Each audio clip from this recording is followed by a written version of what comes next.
This is Masks of Nyarlathotep. We are returning with our three heroes. Where we last left you guys, you were heading off from the Kenyan village and heading off towards Mount Satima. So we'll just pick up there with your native guide Wanjira. That's where we stopped. She just kind of took off. Yeah. And expected. I'm gonna take off walking. Expected you to follow. So. Oh, that's interesting.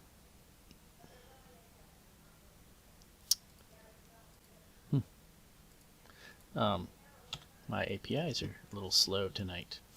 All right, I'm gonna take you into the heart of darkness. So you start your journey. You don't have too much to bring along, as I recall. You're traveling kind of on the light side. Yes. Yeah, as light as we could get away with. Yeah. Okay, well, basically Wanjira just plows on ahead at, I wouldn't call it a brisk pace, but it's maybe a little faster than you'd like. She's traveling so light. She has like one little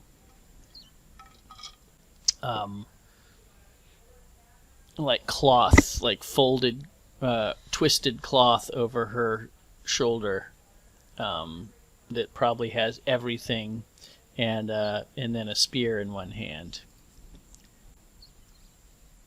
Lottie adjusts her pack that she has, kind of moving it on her shoulders so it's digging in slightly. She looks over to William, gives him a small smile. Well, hopefully we can think of this as just maybe a bit of another dig or something. Bit of a explorational adventure. Get a bit less nervous. William offers a smile. He's got his rifle. He adjusts the strap a bit as they're walking. And he's been watching Wanjira as she kind of scans the countryside there. He's been paying a lot of attention to the way she moves through this terrain, and he smiles to Lottie and nods.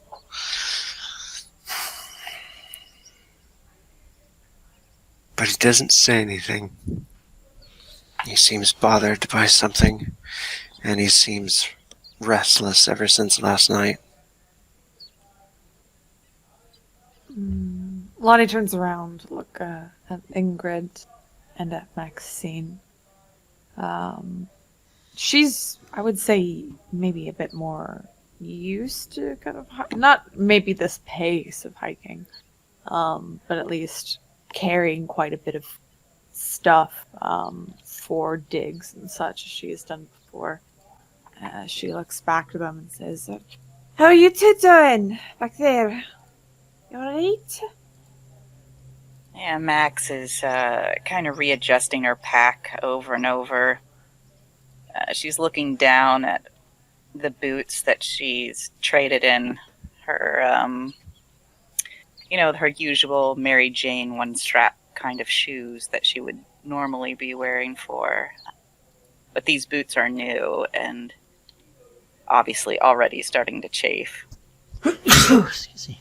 Yeah, it's all right now, but I tell you what, by the end of the day, my tootsies here aren't going to be happy. Should have been wearing these boots all week. That would have been thinking ahead. Well, you'll break them in by the end of this, won't you? Break something. Probably my feet. How's the little guy? And she kind of looks to the covered cage that Lottie is carrying. She peeks under the covered cage to take a look at Lindsay and says, "How you doing there? Doing okay?" It looks up at you suddenly, like its head jerks up, and its eyes on either side of its head sort of almost look like they squinch in to look straight ahead and look right at you. And it just goes... Oh, you need to take this as a yes. And she's, if there's any, of course, bugs up and about around them, especially anytime that happens, she just uncovers Lindsay and has Lindsay eat the bugs around them. Seems very happy to do that. And doesn't ever seem to get tired of eating. Max looks to Ingrid every now and then just to kind of gauge her mental state. Obviously a little concerned given Ingrid's connection to Mount Satima. Mm-hmm.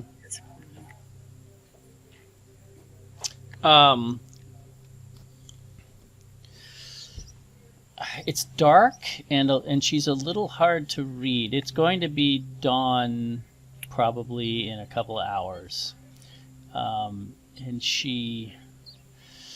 So her face is dark, but she just seems very intent, sort of focused. She's mostly just staring at the ground in front of her as she moves along. Not really, mostly head down.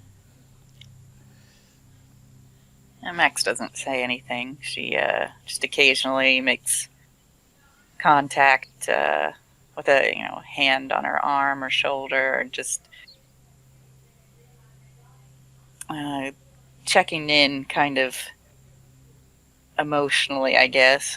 Yeah, she acknowledges it, with an occasional smile and a glance over at you, but you can see it's only partial attention. She seems to be in thought, and you're starting to recognize this when she's like this. Yeah. You've seen this before. So she's trying to be receptive, but not really fully there. So, she kind of calls ahead to William. How'd you sleep last night, big guy? I know you was feeling kind of jumpy last night. And you see Wanjira turn around and stop. She's about like 20 yards ahead of you.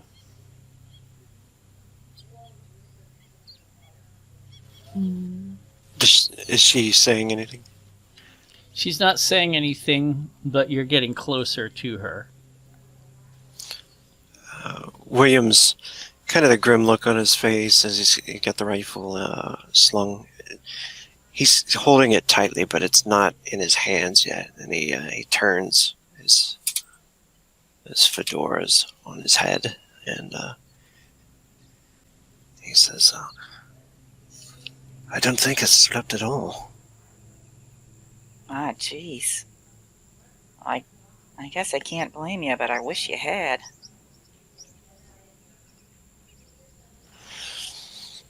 We got a long trip ahead of us.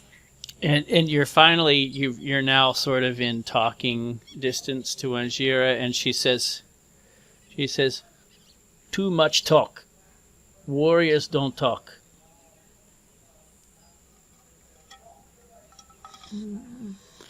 Lottie, she kind of rubs underneath her eyes slightly. She has very large bags as well from not sleeping. She looks to Wanjira, frowning a bit, just slightly, before relaxing and just nodding. All right. And she turns without another word and and starts off on her at her same pace.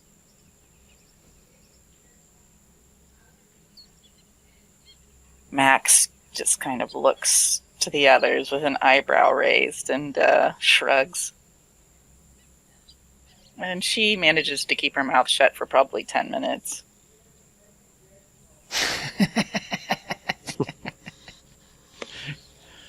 That must be painful. Yeah. All right, so you go along in silence for a little while, and then Max starts chattering again, I guess. Yep.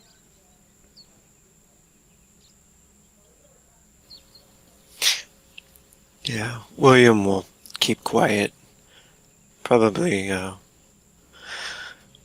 directly behind Wanjira in the position if they're walking kind of in a single file formation.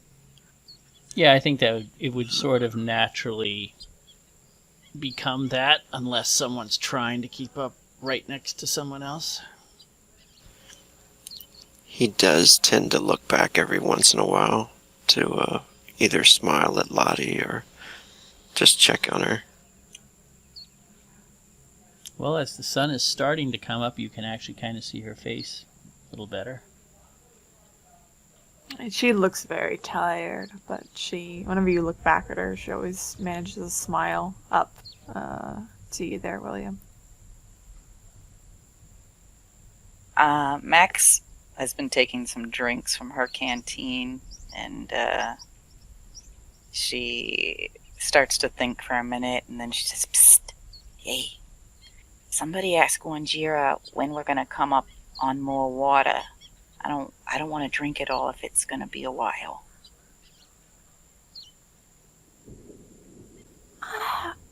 I'd suggest maybe just not drinking too much there.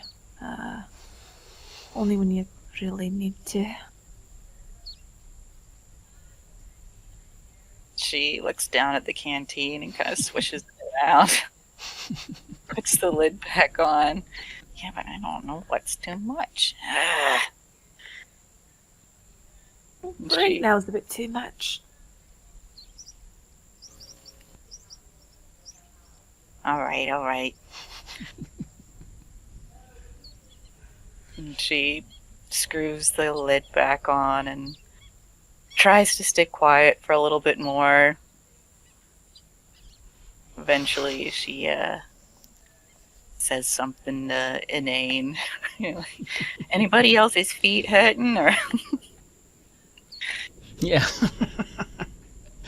Well, so that goes on for a little bit. As the sun comes up, you can see Wanjira is scanning as she walks along, and she makes a sudden kind of course change a little off to the right.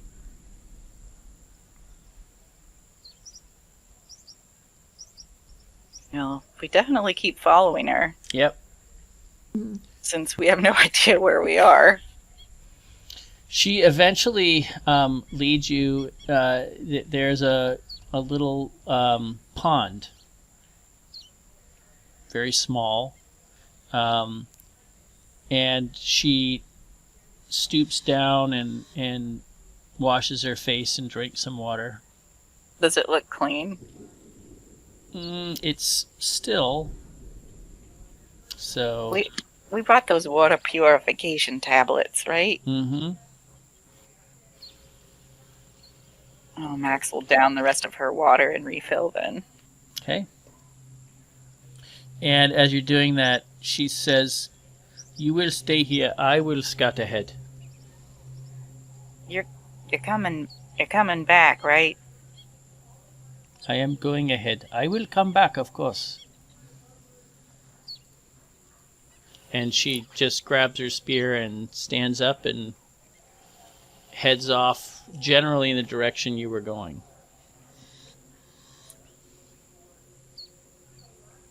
Doesn't look back.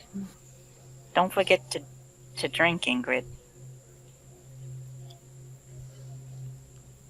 How you feeling? She does. She says, "It is all right.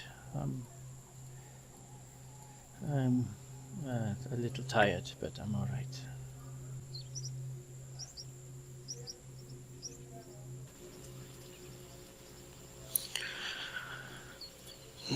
say how long the travel would be to the mountain? That's about 3 days or so. Ah, jeez. Max takes her boots off and looks at her feet and shakes her head. I don't know how I'm gonna do this. Can we estimate maybe how long we've been walking, or how many miles perhaps? Kilometers. Probably You maybe a couple hours. Yeah, it really hasn't been that long. Maybe 3 hours. So, you would guess maybe 15 miles, maybe about 5 miles an hour. Maybe. Yeah, he looks to Maxine. Still quite a ways of walking to do. Yeah, I know. She, pulls out some, scraps of cloth, basically clean rags, and starts to kind of wrap them around the areas of her feet that have been chafing the most. Hey, you guys think there's, lions around here? That is funny you should say Oh that. no. There is, as you are saying that, the sky is getting a little brighter, and you notice a dark form at the other side of this pond. So it's maybe 20 yards away, and it's got a big horn. Oh top no, of its that's head. way worse than a lion. And it's coming down to the water.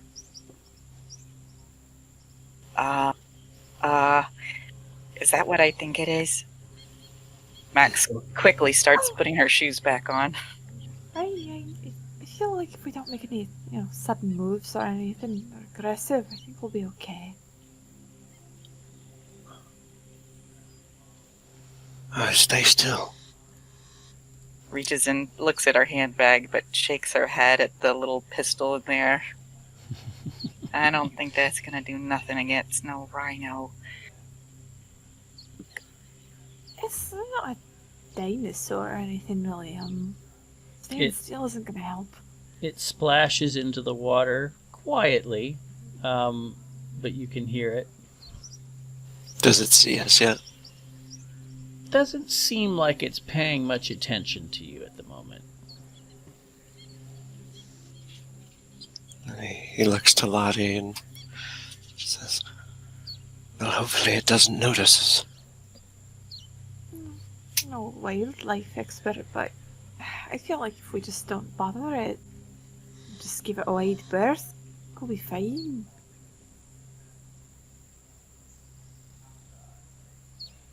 It starts rooting around in the mud and the water and covering itself with water.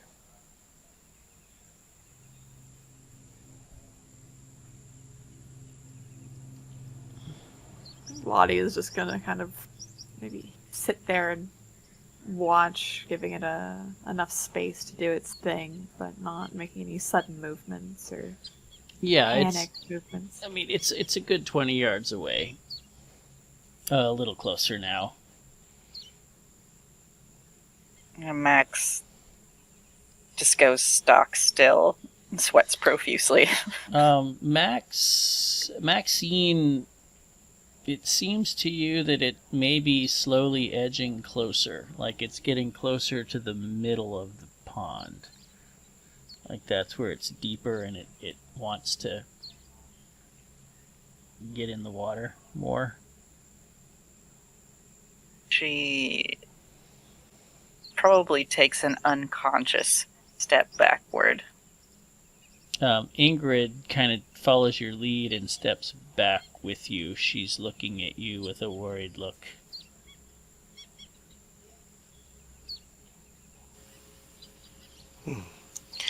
William will slowly take his rifle off, but try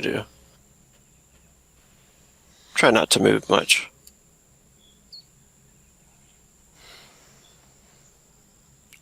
All right. Lottie, why don't you make a luck check?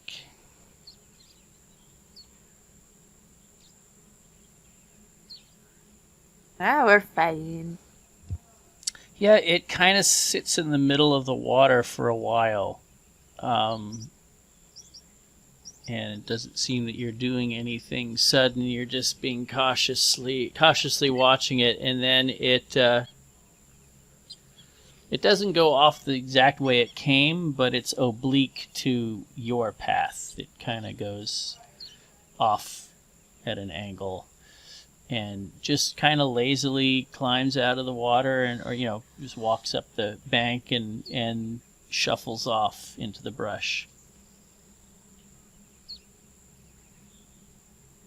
Max lets out like a deep, shuddering sigh of relief and then whispers, this is a watering hole. There's probably going to be a lot of animals coming this way. And she kind of starts scanning around her nervously. This is true. Ingrid says, I don't know if she would have left us here on purpose if she thought it was dangerous. She should know this place. Like I told you. And Lottie is still sitting down. Everyone else is standing. She looks at the others. Just relax a bit. It's fine. It's fine. Max nods. Yeah, well, when I'm in downtown Chicago, I feel just fine, but I have a feeling that Wanjira might get herself in trouble if she was there. So, I think it's all about, understanding what the danger is. I'm not sure we do.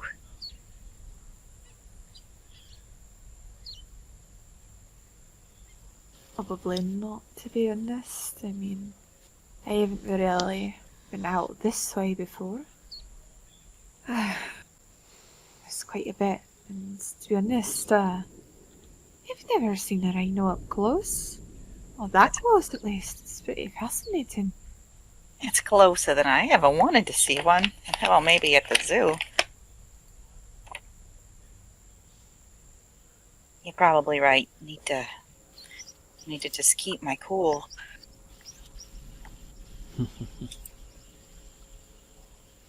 Lottie is feeling, there's like a tiny smirk at the corner of her lips, seeing Maxine out of her depth in this. It's smug.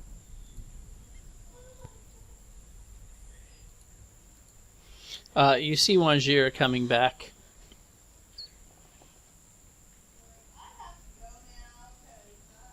Jeez. Finally.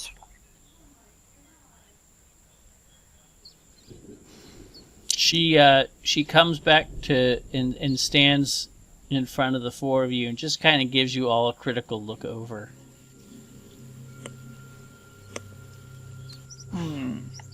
Yeah, we wasn't all eaten by lions like you wanted, so I guess we're gonna have to stick together a little bit longer. She says, we will travel today. Right then, lead the way. And she just gives a quick nod and turns and heads back the way she came. Chatty Cathy, that's what I'm gonna call her. I bet that's what Wanjira means. Probably, most likely.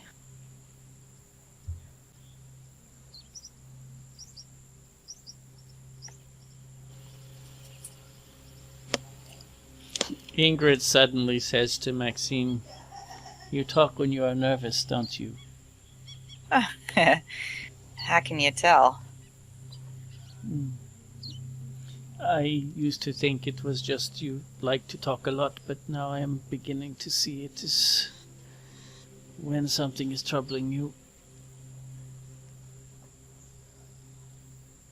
Yeah, that's probably true. I mean, I do like to talk, but something about not being certain about what's going to happen next. Just, I don't know, it's like the words just start bubbling up and out of my mouth, and I don't know how to shut them down quite. She says it might be worth practicing to do that. There may be times when you are nervous and we will need silence. Hey, ask them. I was so quiet, and I stayed up all night the other night with old Boondari. Maybe that's why I can't do it now. Kind of used up my reserves. But yeah, I'll try. I'll try. She says you were very quiet that night. I was proud of you.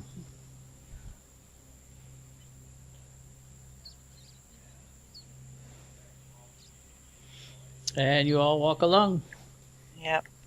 The sun rises high. There is actually a midday light rain, which is unusual, and that's a little refreshing. Doesn't seem to slow her down. Now that they've seen a rhino, Max's head is just constantly on a swivel. She's convinced that they're going to be attacked any second by a wild animal, which somehow bothers her a lot more than cultists. Mm-hmm. Yeah. Okay. Anybody else do anything, or are you gonna just trundle along? I will need Constitution checks from everyone, as she doesn't give a lot of breaks. Max failed. Oof. That's a fail too. I got a 30. How am I supposed to pass this? Ingrid is doing well. Maxine, you can try. You can push your con roll. With Ingrid is kind of inspiring you a little bit. Try. All right. Okay, so really it's Lottie that's having trouble keeping up. So Lottie, you have a choice here. I mean, you can drag behind and maybe make everyone slow down, or you can really push yourself and try to keep up. She's gonna push herself. I don't think Lottie would want to slow everybody down. And she's determined with her little legs to keep up. Oh, unfortunately, it's even worse. Oh boy. Okay. Yeah. So you somehow managed to make it through the day, but when Wanjira finally finds a place to camp in a little copse of trees that she feels safe enough to set up a little camp, you are just exhausted. Your feet are killing you. You've got blisters, and you're just exhausted. Lottie's hair is matted to her face from the sweat. She just throws off a pack, gently setting down Lindsay, and just kind of sits down, almost laying down on the ground, kicking her boots off. She says, "Oh, finally."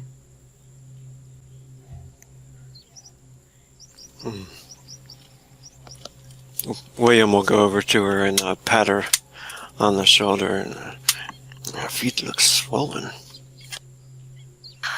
He's apparently, a little legs can't keep up so well.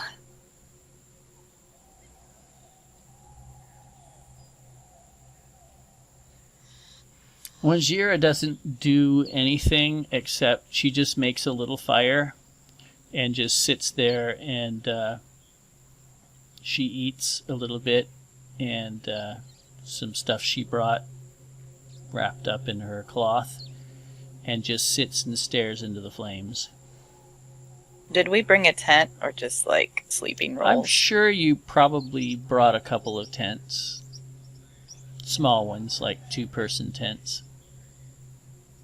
Max starts fumbling around trying to put it together. I'm sure Ingrid will help. fairly abysmal at it. Ingrid will help. She kind of laughs at your incompetence with this and shows you how to do it, and explains that she used to go camping in the forest with her family. Yeah, well, I didn't have too many times like that with my family. I thought you had big wide forests in America. Yeah, well, I kind of grew up in Oklahoma, and then when we was older, we moved closer to Chicago. Really? Yeah, nah, not so much. But Closest thing to camping we ever got was running to the cellar when there was a twister and sleeping in the car outside of a bank. She says your parents never took you camping. That is strange. Yeah, well, we just weren't that kind of a family. She says in Germany, most everybody is. Sounds nice.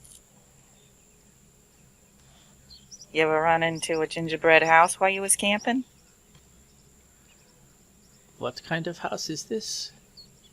You know, gingerbread covered with candy. Maybe there was a witch living in it. She's thinking for a second, and then she looks at you and says, "You are teasing me." She just grins at Ingrid. I just thought that's what Germany was like, you know? House is made of candy. That In would the be forest. nice. In the forest, of course. Where else would you have a candy house, I suppose? It's for all the little lost children to find.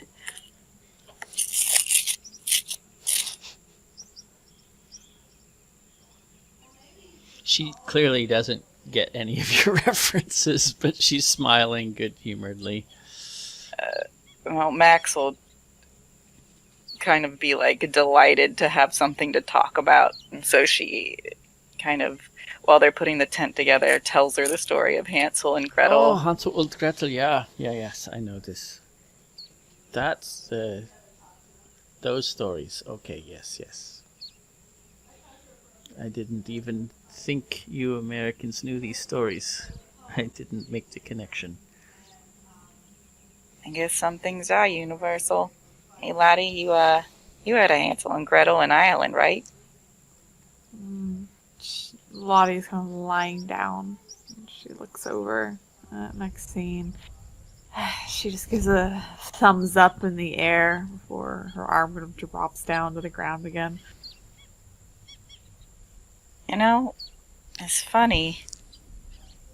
That tea shop in,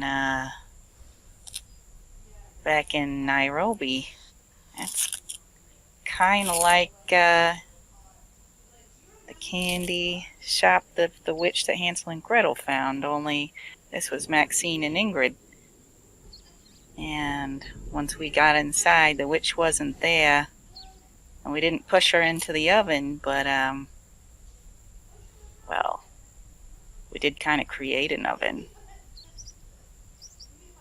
Wanjira is just shaking her head as she watches you guys finish putting up your tents.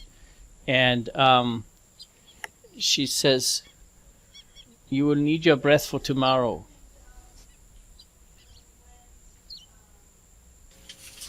Oh. William looks over to her and nods. And he walks over to her and he shows her his binoculars. And he offers them to her. She takes them and looks at them. Have you seen these before?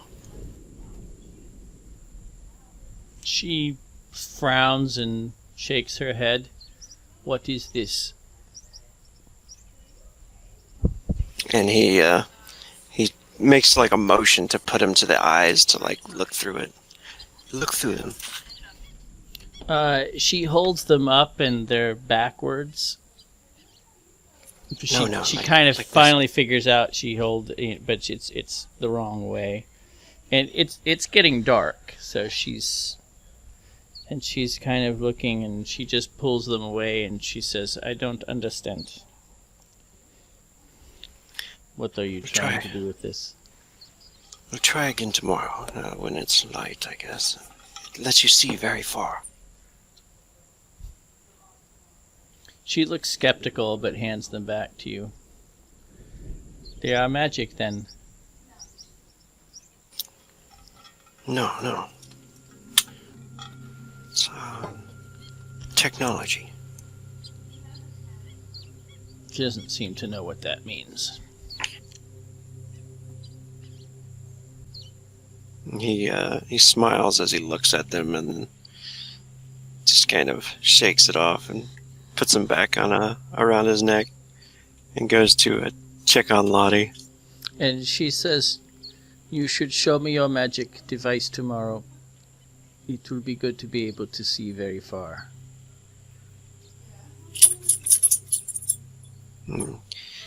He smiles a little bit out of the side of his mouth and nods to her. "Tomorrow, then."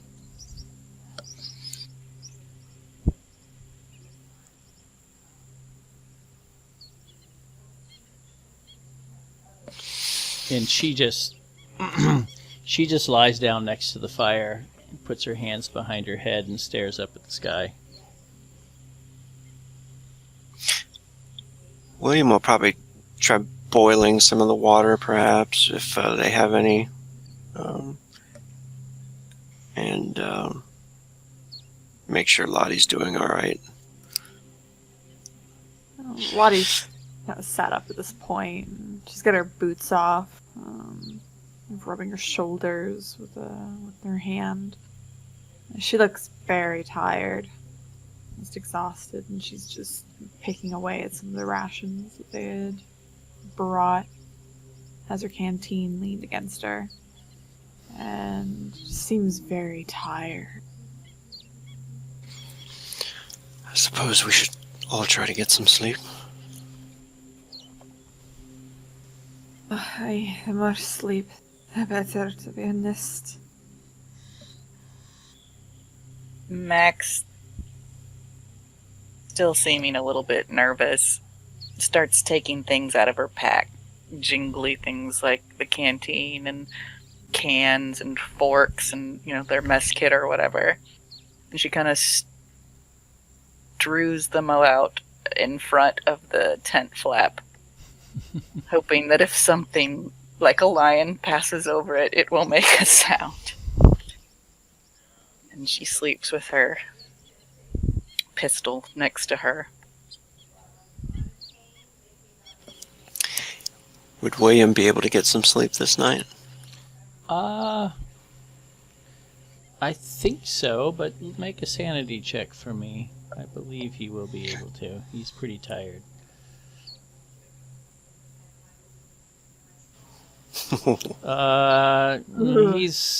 I would say he sleeps fitfully.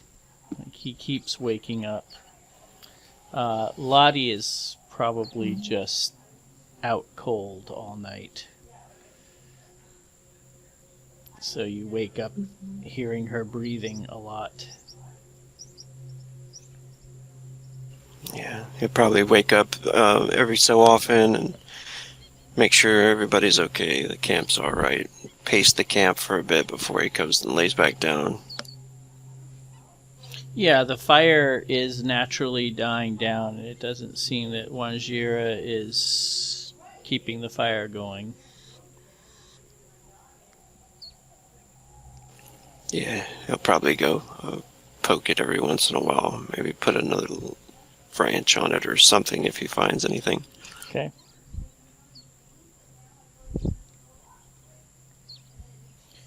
All right. Well, morning comes, and Wanjira makes sure everybody's awake.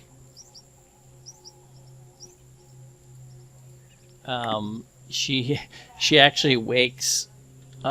So William, you're awake first of everyone, and she kind of sees you when you come out of the tent at one point, and she's already sitting up awake and looking at the sky.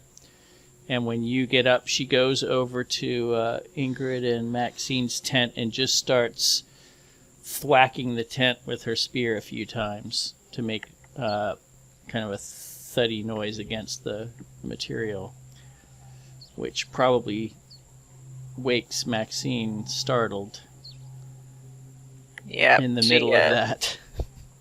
She wakes up and just reaches for her pistol. I think she probably gets... it takes her a few minutes to realize what's going on. Yeah, what's going on? William would probably interject or make his voice known to her. Yeah, as soon as you call out Maxine, the thumping stops, and Wanjira turns around with a satisfied look on her face and goes back and sits by the fire.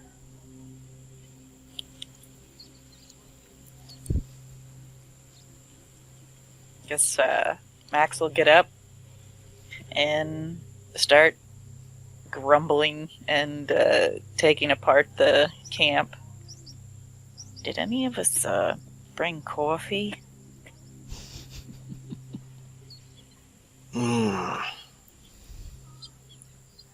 I'd even go for some tea. Oh, that's right.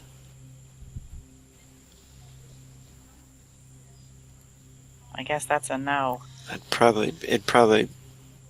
William might have some tea. I feel like William would have tea because he's a proper Brit and he always bring tea bags with him. Mm-hmm. You just throw up tea bags. Honor of Wanderer. Yeah, Wander's just like, bleh. Tea bags.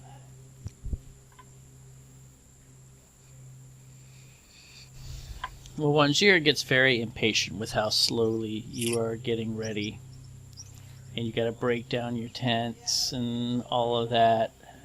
And she says to you, William, tomorrow we get up earlier. Oh, jeez. She's in an awful hurry to get to some place that's apparently pretty terrible.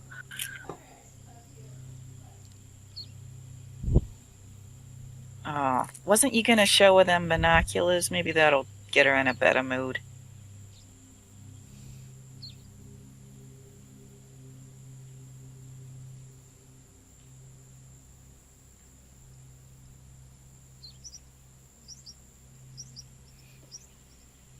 Rogue, are you there? I was muted the whole time, sorry. He nods to Maxine. It's a good idea. And he looks to Lottie. Would you mind finishing up the tent then? While I talk to Wanjira. Oh, I can do that for you. She's yawning and stretching, rubbing her eyes as she goes over and starts breaking down the tent. And yeah, William will walk over to Wanjira with the binoculars. And he'll use them first to kind of like give her an idea and look at the horizon. And then he he offers them to her. Yeah, it doesn't. I mean, when you show her how to use them, it doesn't take much for her to figure it out, and she seems utterly fascinated with them. And she says, "This is truly powerful magic." He thinks about it for a moment, and he nods. He says, "You can keep those." She smiles, probably the first time you've ever seen her smile. And she says, "I will keep them." And she starts to go back to the camp as they're breaking it up, and then she turns to you and she says, "You must keep your women up with us.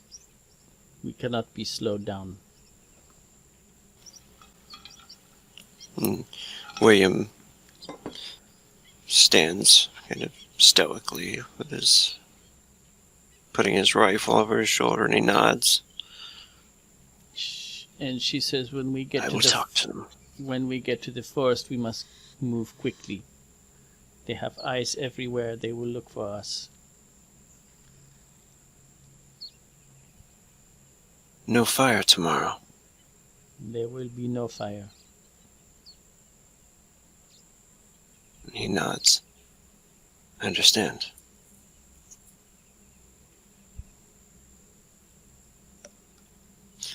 And William will nod and walk towards Lottie and Maxine, and he says, "Tomorrow, no fires.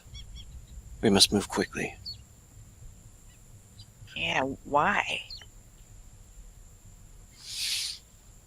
The enemy will be near. They could see the fire. Well, at least that's a kind of danger I'm used to. Max thinks about it and realizes she's not quite as nervous today as she was yesterday.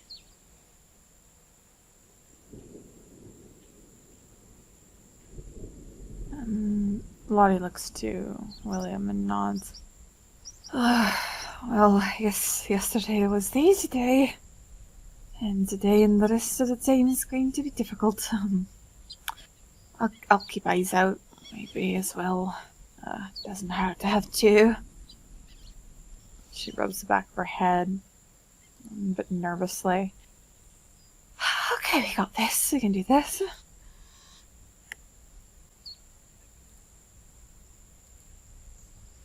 Okay. So, when you're finally ready to go, she impatiently starts off again. And you travel. I would say all of you are a little tired, Lottie especially. It's probably Maxine, you don't even feel much like talking too much. Yeah, today, I would think I not. would guess. It's just,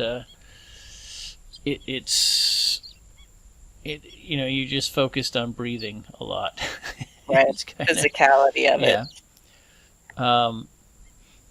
And about midday,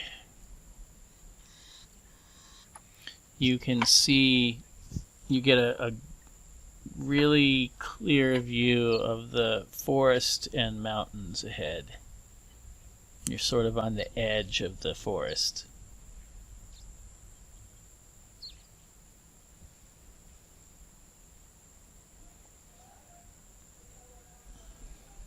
That must be it, that Aberdare Forest. Lottie's got Lindsay up in her hands, holding onto her tightly. Hopefully I don't have to use you. One yet, anyway. Not for a while. Max, being kind of forewarned, pulls out the fly. It's not a swatter, it's a fly whisk. Yes. Yeah. Yeah. It For does not stirring look like a fries. fly. Yes. It. Making fly omelets. but she kind of grips it tightly in one hand as they prepare to enter the Hansel and Gretel's evil forest. Yeah, before you do, Wanjira takes out her new prized binoculars and takes a long look, scanning the whole way up. William, you can kind of see her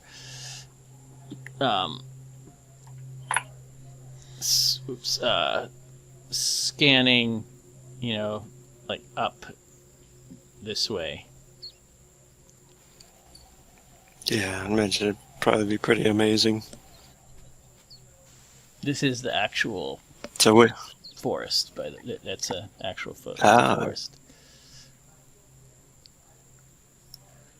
And the mountains in the distance is Satima and the rest of the range.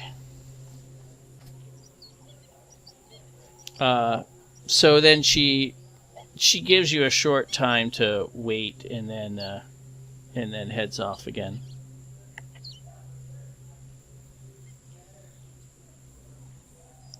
And when you get to the edge of the wood, she turns to all of you and she says, "We will all be quiet here. The trees listen. The trees spy for her. We must pass through unnoticed. Draw no attention to yourself." Audie nods to that. Alright. Well, I'll be quiet.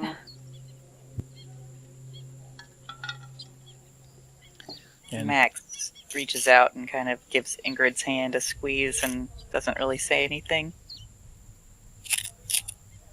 she just looks at you, and she just says, "You're going to be okay. We will do this together." Yeah. And she's looking at the mountains a little curiously before going in. Wanjira starts off, but she stays in place for a couple minutes just looking up at the mountains.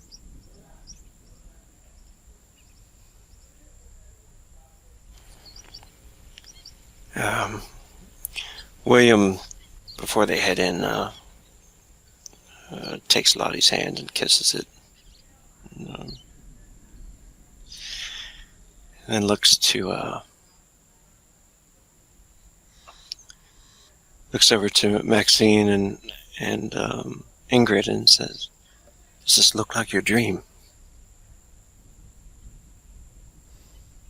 It feels like it. She's looking curiously up. I think this is right.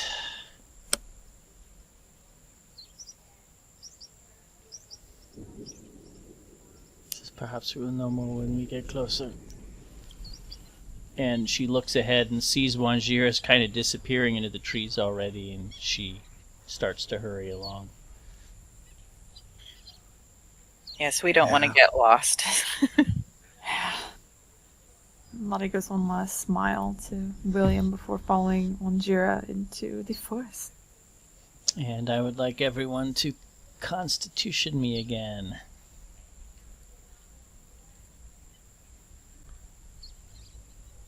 Yeah! Nice job, Lottie. Fuck yeah, Oh. she's hoofing. Nice. It's Ingrid this time who's having a little trouble. Yeah, she's she's having a little trouble, and Maxine, you kind of notice her lag behind a little bit from time to time. And at one point you probably take her hand and walk alongside with her a little bit, and you can feel her hand shaking just a little bit. Max doesn't want to really talk. It's not the right place for a conversation, but she does take her hand and gives it a comforting squeeze, maybe links her arm through Ingrid's so that they're a little closer. Tries to set a slightly brisker pace. Actually, as you squeeze her hand, she kind of instinctively pulls it back, and you can see she looks a little embarrassed, and she closes off for a little bit. Now, Max just keeps an eye on her then, makes sure she doesn't fall behind. Yeah, she's keeping up. It's just she was a little more eager yesterday and didn't seem to have much trouble today. It seems like that's changing a bit. And you travel through the forest, and once you get into the forest, it's very quickly becomes thick, and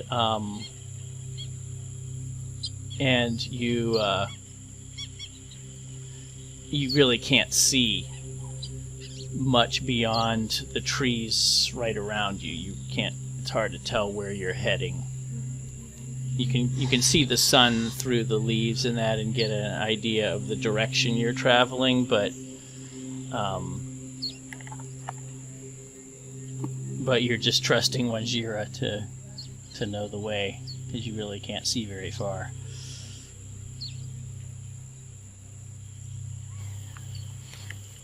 Well, William's going to try to check his compass every once in a while. And yeah, you're generally traveling in a northwesterly direction. Max has yet to see any magical properties from this whisk, but she grips it and hopes that its ability to help you sense evil will turn out to be true. Mm-hmm. Okay, make a sanity check for me.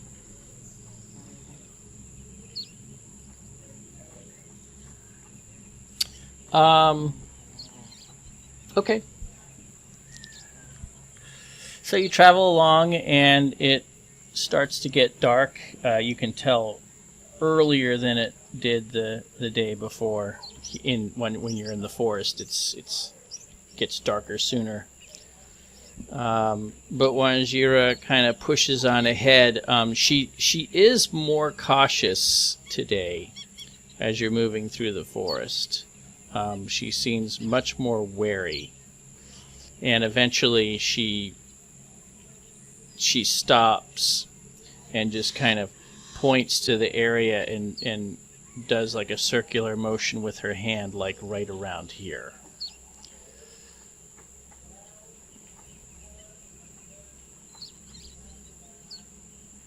Max doesn't really know what she means, so she just stops and waits to see what everybody else does.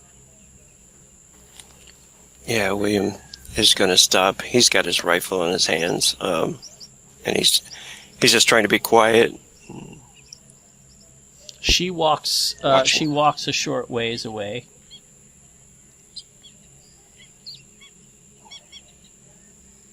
Not the direction you were traveling. And she picks up a stick and comes back and tosses it down and turns around and goes to get more. And then she looks at you all and she says, she just kind of nods and pushes her hand down toward the ground. And William nods. I guess we're sleeping here tonight. Max looks around nervously. All right, or we're not sleeping here tonight. We'll see. And she kind of sits down on the ground with a plop, Indian style. Lottie just nods and she sits down as well. Looks up to William. And pats the ground beside her. Wanjira makes a very, very small fire. Just enough that if you want to cook anything, you can. But she's clearly not going to make it very big at all. Nice. Yeah, we'll probably have a little meal maybe some tea. William will make some tea. Yep, and as soon as you're done, she kicks dirt over it, puts it out. Max kind of scooches over closer to Wanjira and leans over and whispers, "Hey, should we, take turns sleeping tonight so that someone's awake?" She smirks a little, and she says, "I will watch." You She sure? says- All she night? says, "I have prepared for this."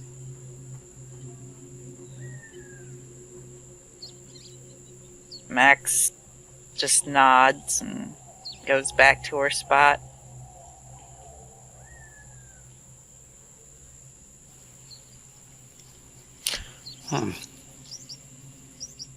Is she wearing any strange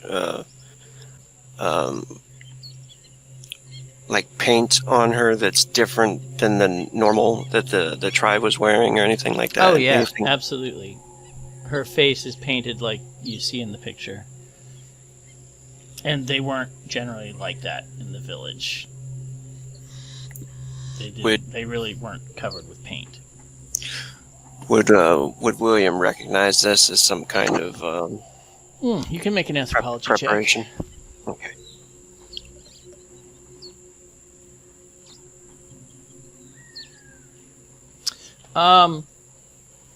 You can push it at the risk of her becoming aware that you're looking at her a lot. Okay, he'll do it.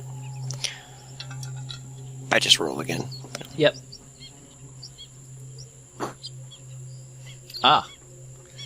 So yeah, it's taken you all of these 2 days of travel to really get a close enough look into, and you vaguely recall similar face paint, and you interpret this as a kind of death mask. It's paint that a warrior would wear when the warrior knows they're not coming back. Yeah. And William, the others might notice that he's been looking at her, maybe studying her inquisitively for a bit as they're drinking tea, and then he kind of looks away or looks down at his tea with a grim look on his face, deep in thought.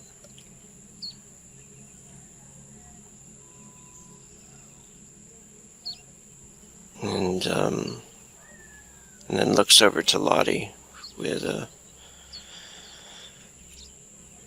kind of a reassuring smile, but she can tell it's like a troubled, a troubled look. And he says, I read once about a tribe in India that used to wear masks on the back of their head to protect them from tigers attacking them, sneaking up on them. Lottie looks to William, listening to what he has to say, and she whispers more than anything, try and keep quiet. I mean, that's honestly a pretty good idea. Might freak out some people too. And he nods, and he whispers to her, I don't think Wanjira plans on coming back from this trip. The paint she wears, it's like war paint in preparation to die. Lottie sighs and says, well, they did ask us if, we were ready to die as well. I'm sure they wouldn't send someone with us that wasn't prepared to do what we were willing to do. Right? I don't want to ask her, but perhaps she lost her man, or her child. I honestly wouldn't ask her, William. She needs to focus on this and those kind of questions, those inquiries.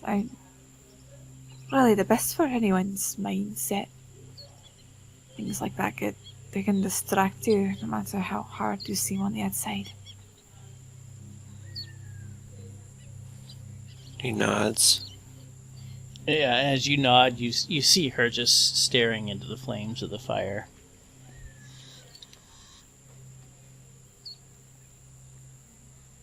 And William's pretty quiet the rest of the time.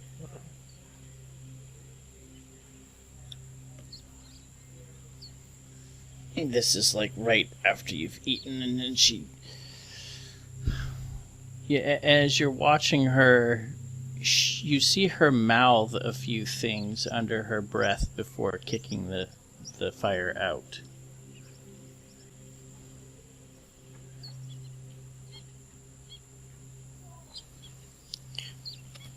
Did I notice what that meant, or... I don't think you...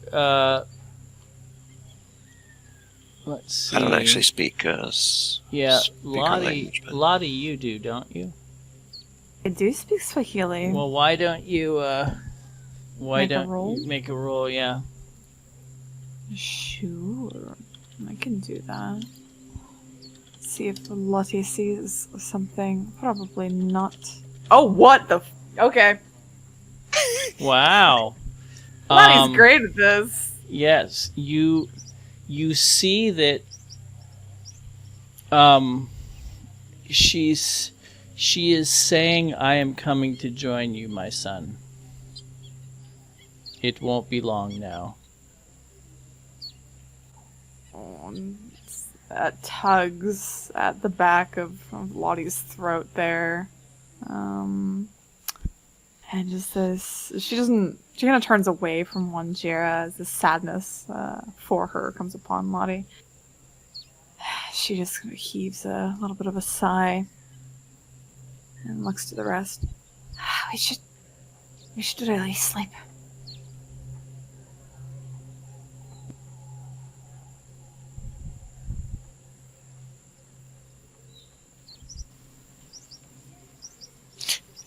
Yeah, William will really try to maybe lean up against his pack and Lottie. And Max looks at them. I don't think I'm putting up a tent tonight. Something's coming. Well, I want to be able to see it. William nods to her. Ingrid says we can share a bedroll and keep warm. It will be cold tonight. Max, the corner of her mouth kind of quirks up in a smile. Probably the first smile she's had today. Says, yeah, that sounds real smart, Ingrid. She squints at you and then she kind of smacks your shoulder and says, I mean to sleep. Meant to. Jeez. What a suspicious nature you've got. If I have a suspicious nature, you have made it that way. Max gives her a full-blown Maxine grin and starts putting down the bedroll. She says, truthfully, I'm glad we're not putting up the tent. It's a lot of work, putting it up and taking it down. I mean, I guess it keeps rain off your head, but really, what else does it do for you? It keeps the wind off of you and makes you a little bit warmer. It makes a difference, trust me. You'll see.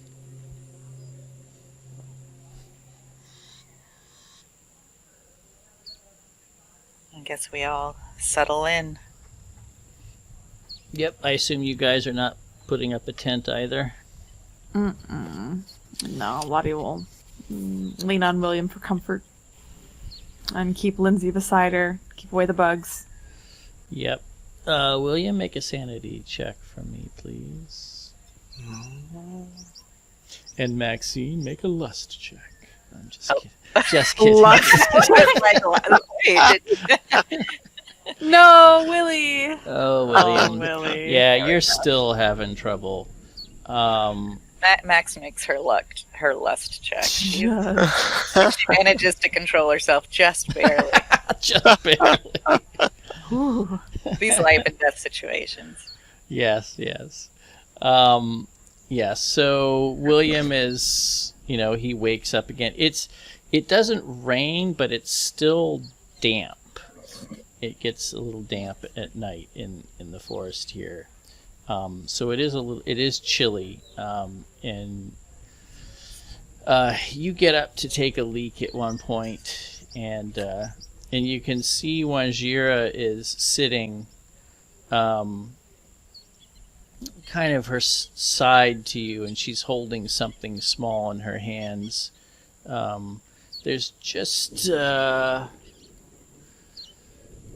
let's see.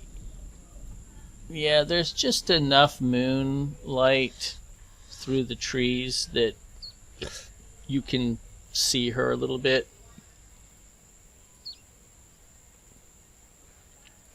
She's near me, did you say?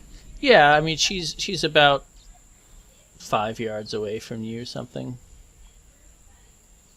And she's holding something in her hand? Yeah, she has some small thing in her hand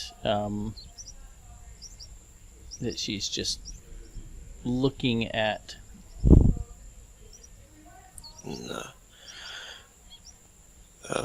William will step closer to her and kind of like weighing if he should ask or anything or make any sounds, but he says, "Okay."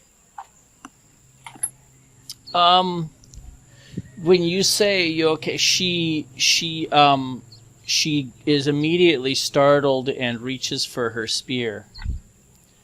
And very quickly that spear is pointed at you.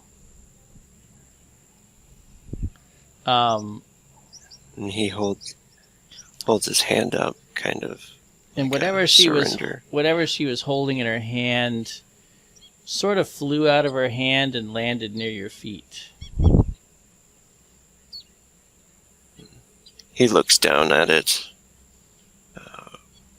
and slowly starts to She relaxes when she bend down. recognizes you. I mean, it's dark, but she can see that it's you, and you can see that it's her. And he looks down at it as he goes to pick it up. It's like a little wooden carved figure.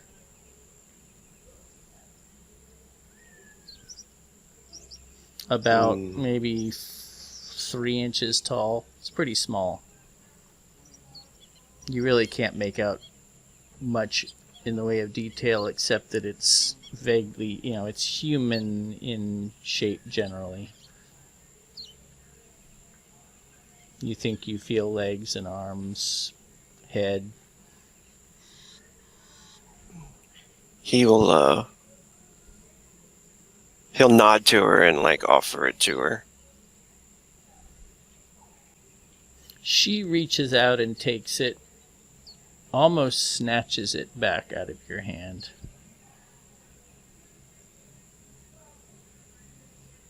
And stuffs it inside her cloth.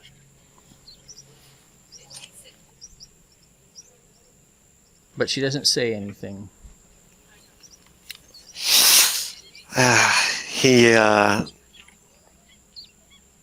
He just says, "Sorry," and starts to walk back towards where Lottie is. And then you remember you needed to pee. You get back to Lottie, and then you remember your bladder.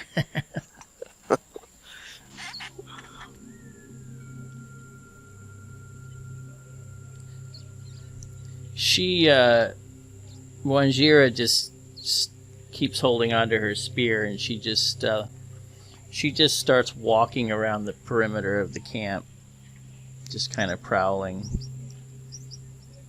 like she wants to keep moving.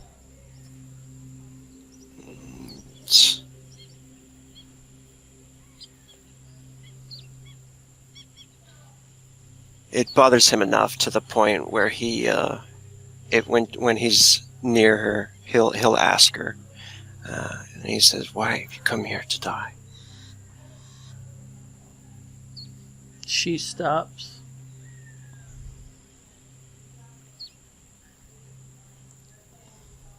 And she just looks at you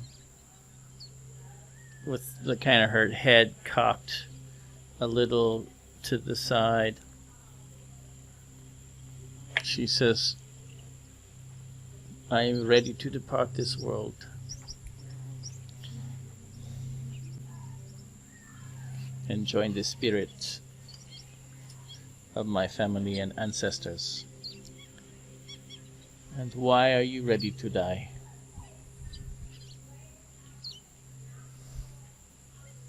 He thinks on it for a second, and he remembers the kind of promise that he told, the elder, the wise man, and he looks towards Lottie, who's sleeping on the pack, and he says, "I am not."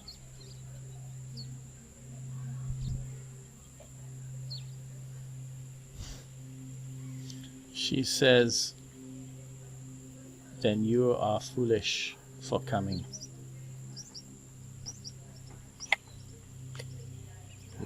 He's quiet for a minute, and he nods. He says, "Yes, I am."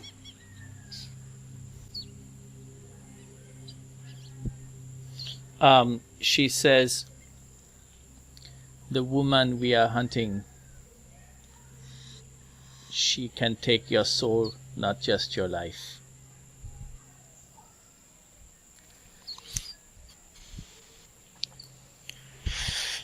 And he sighs and he says,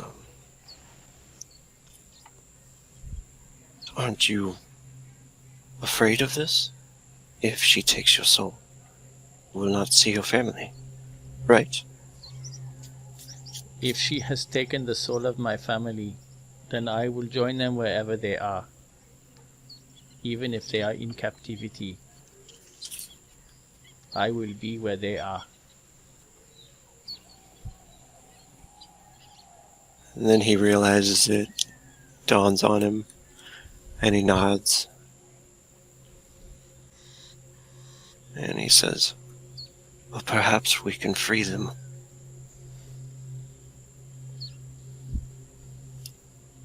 She says, "If your magic is strong."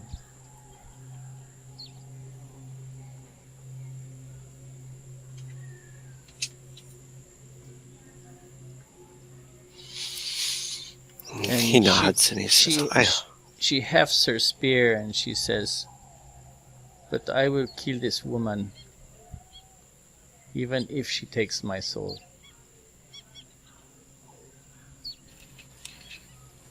He smiles. He says, "That is good."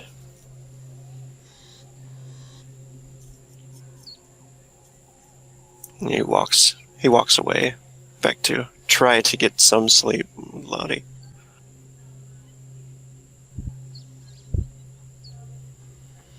I would say he probably doesn't. Yeah. And again, it's William who is awake in the morning before everyone else. This time, really, because he's already awake. Like, he hasn't really slept since that little encounter. You saw Wanjira sit a few times, and you're wondering if maybe she's not catching little naps. You're not sure, but if she is, it's sitting up. But she's very still for long periods of time. And then it's morning.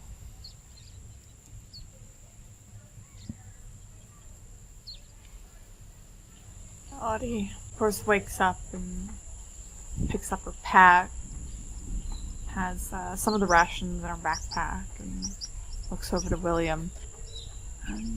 She sleep okay? It takes William just a second, like he's daydreaming, and then he looks over at her and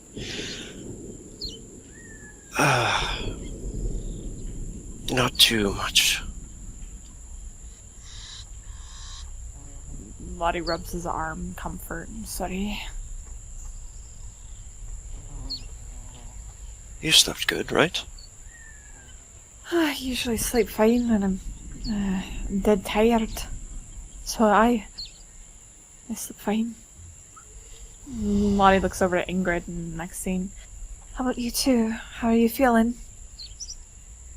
Yeah, well, I feel like I got trampled by an elephant, but I slept like a rock. Ingrid says, you do know you snore sometimes. That is a lie. Obviously some sort of forest creature you're getting me mixed up with.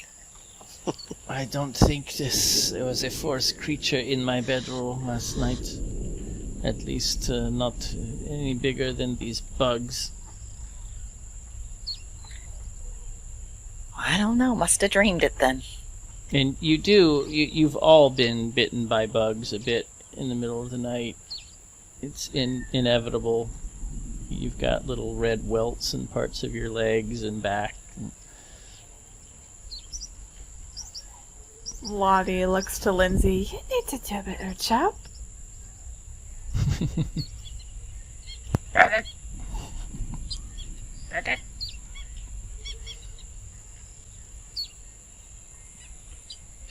And it just licks its tongue out in the air at you. Oh, I think Lottie is probably a bit more affectionate now with a little strange lizard. She kind of smiles, having a nice little pet that she can talk to. Mm-hmm. It certainly listens. Okay. Yeah, she says, alright, I'm gonna keep the blankets off for a bit, so you eat as much as you can. And hopefully tomorrow night you eat a bit more, alright? It just blinks at you. Maybe the blink is communication, you're not sure. She blinks back and looks up to William. And she looks over to Maxine. You know, I kind of wish we could take her back with us. What do you mean? Well, I mean, you know, if, I'm kind of hoping we don't have to, use her right now at least. Maybe we could keep her for a little bit longer? Yeah, well, I don't know exactly what good she's gonna do us, but, I tell you what, we run into real trouble, and I'm gonna use whatever means necessary. But sure, I mean, if we don't have to. She just nods. Keeps a hold of Lindsay. Alright, Wanjira wants you to get moving. We get moving. How much farther? Well, you noticed the second half of the day yesterday, or the second half of being in the forest yesterday. You were starting an ascent. It was getting a little harder, and it seems like you're going to be going uphill the rest of the way. How much further are you going to ask her? Yep. She says, we are close.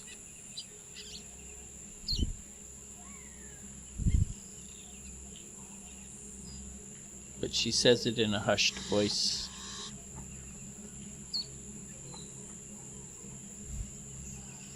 And you start hiking, I'd say a couple hours in, Wanjira stops and makes a motion like for everyone to stop, and then she kind of waves her hand down toward the ground, and she crouches low.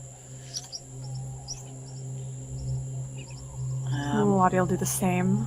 Yeah. Look around. And she's looking around too, with her spear gripped in a ready position. Who wants to make a spot hidden? I can. Go for it. Amazing. Ooh. Well, Nope. that sucks. You're not sure what she's seeing. She stays like that for a couple of minutes, and the tension is starting to get thick. Like, you don't really know what it is. She's not saying anything. But you can see, William, you're up closer to her than anyone. You can see a little bit of nervousness in her face as she's looking back and forth when her face turns in your general direction every so often. William's gonna pull the rifle out and start to slowly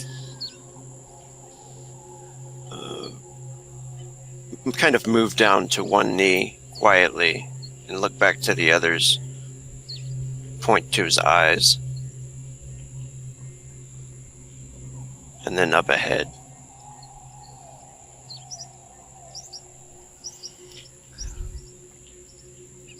Wanjira starts to move forward slowly, quietly, like a panther.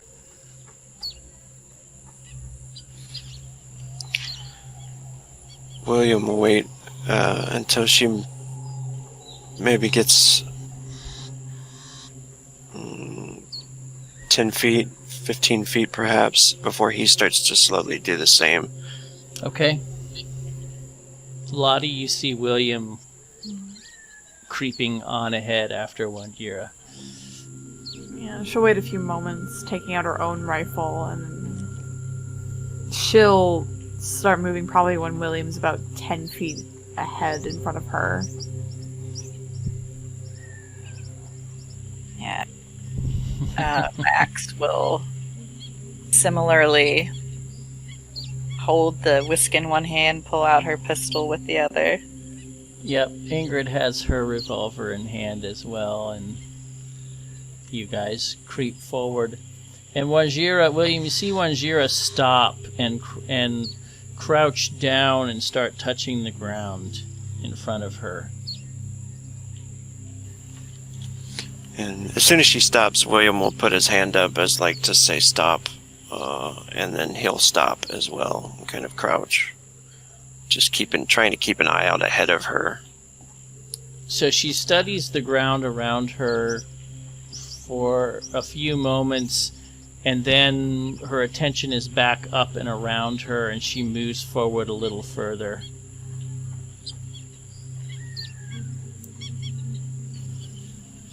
And then he'll follow the same as well. And you can see that what she was looking at is the remains of a campfire. How recent? It looks like it was probably last night. Very recent.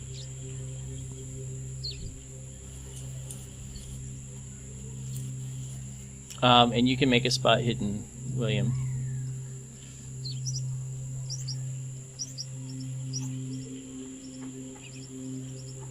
Okay.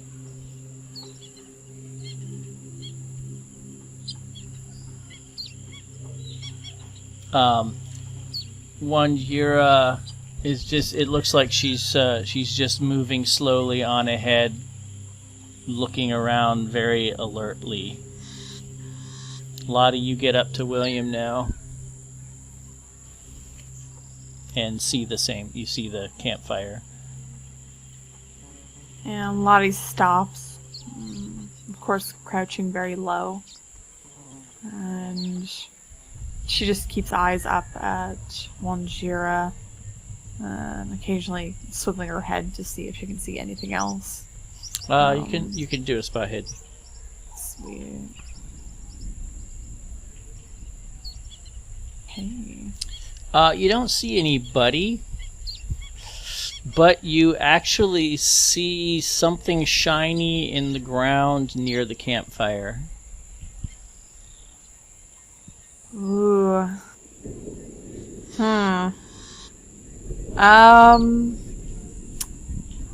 Lottie is going to slowly move up to the shiny object. Okay. It's sort of half... It's kind of half covered in dirt a little bit, and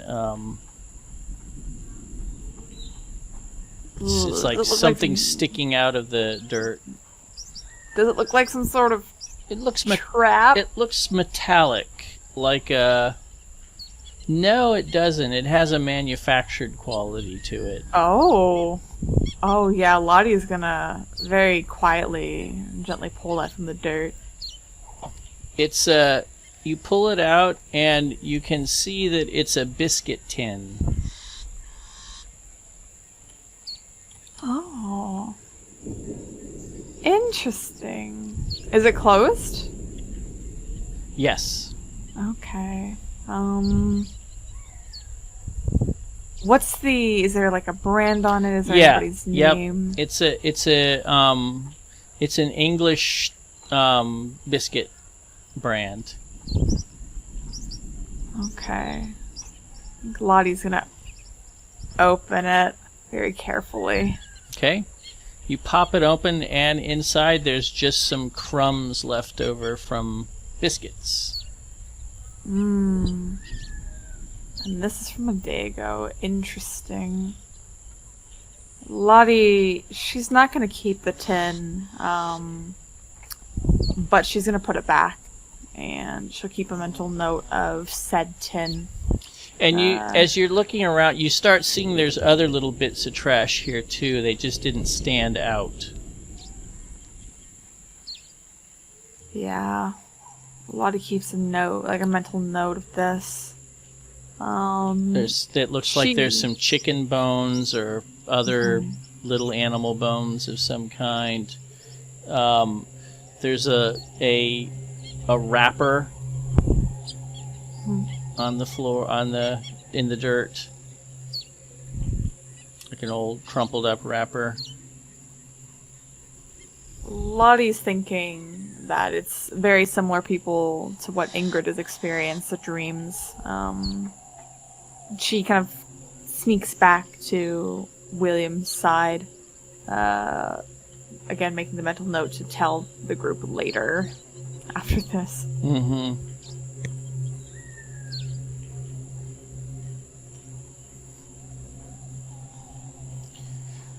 Wanjira comes back and she whispers to William and Lottie, "I think they have left. I see no one around." What is it that what you find over there in the dirt, Lottie? She just says, I think it's, well, people like us and not like us. Definitely not locals or anything of the sort. I found a British biscuit tin. There's quite a bit of other trash about. A biscuit tin? Nay. That don't sound like it would be owned by somebody who lived out here. I guess maybe there are more people headed out there to the mountain. Oh, I guess I was figuring more people like who've had those dreams. I'm assuming we should be careful. Ingrid whispers and says, "You think there are others? I suppose there must be." I've been told that there have been quite a few others who've been cold in the same way that you have.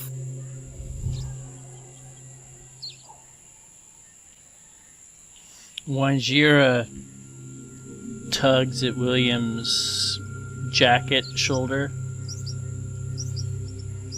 and points down at the ground a little ways beyond the fire.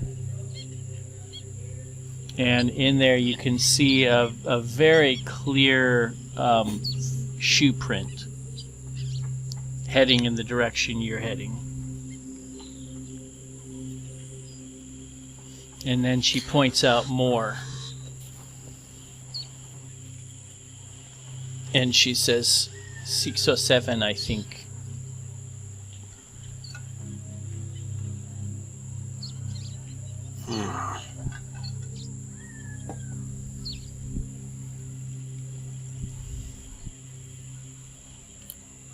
We can't get any information from those boot prints, can we? Well, let's see. You can make an intelligence check.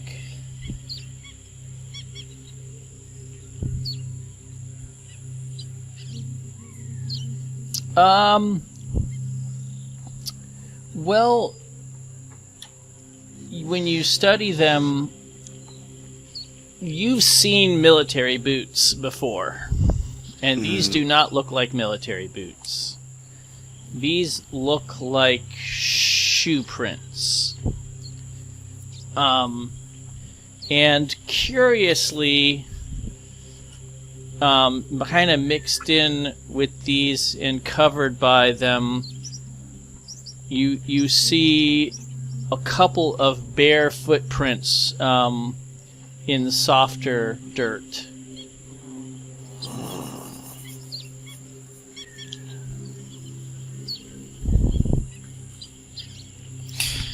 Yeah, he'll mention that to the others. And looks, maybe they were being led by natives. Yeah, maybe, but maybe they just... Well, that makes sense. Maybe they got guides. And Lottie, she shakes her head. I don't think so. If the trees have eyes and ears, as Wanjira says, I believe her. I'm sure what happened to these people, I don't think it was pleasant. Well, but if something wants them to go to the mountain, and they're headed to the mountain, maybe nothing's trying to stop them. Maybe the only trouble comes to people like us. Troublemakers. I don't know. I just don't know. What's the date? What's today's date? I'd say you've been keeping track. And it is currently the 17th of May.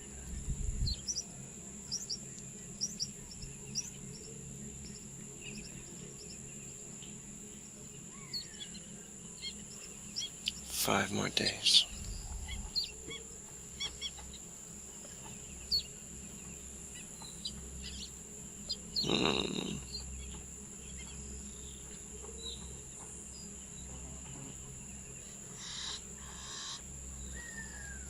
Yeah, if Wanjira's moving on, he'll start moving on. Yeah, as well. she seems like she's going to be a little more cautious, but she wants to move on. But she's being much more wary now. So, whether that's a good thing or not, her pace is slower. Yeah. Which might be a bit of a relief, because you're fairly steadily climbing. It is getting harder.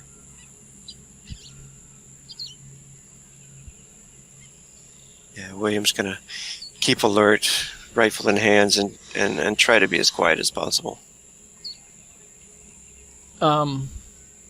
Okay. So you travel on, and I would like everyone to make a Constitution roll again. William, you have one penalty die because of your failed sleep. Well, you failed it anyway. Oh shoot, Oh Lottie. no! Lottie, make a luck check for me. Okay. Oh no. Oh no! Oh dear.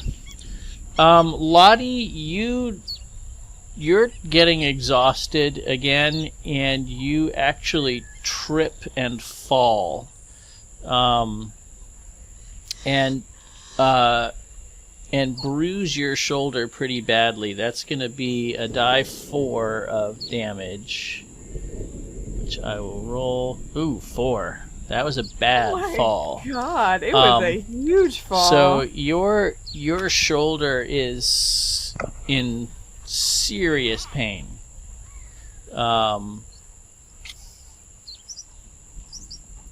I'd say that she trips on something and she actually falls backwards a bit, because they're heading uphill. Yep. Yeah. And does She it and crashes. takes a tumble. Yeah.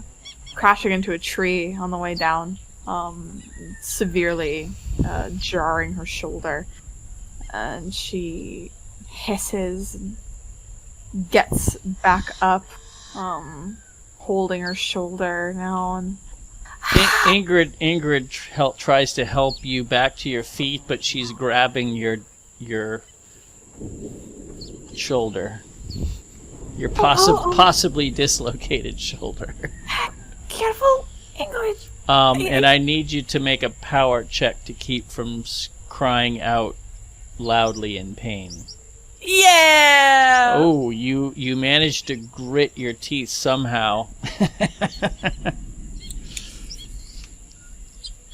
And biting off the end of her tongue as she's just trying to keep quiet. She apologizes and says, "Are you okay?"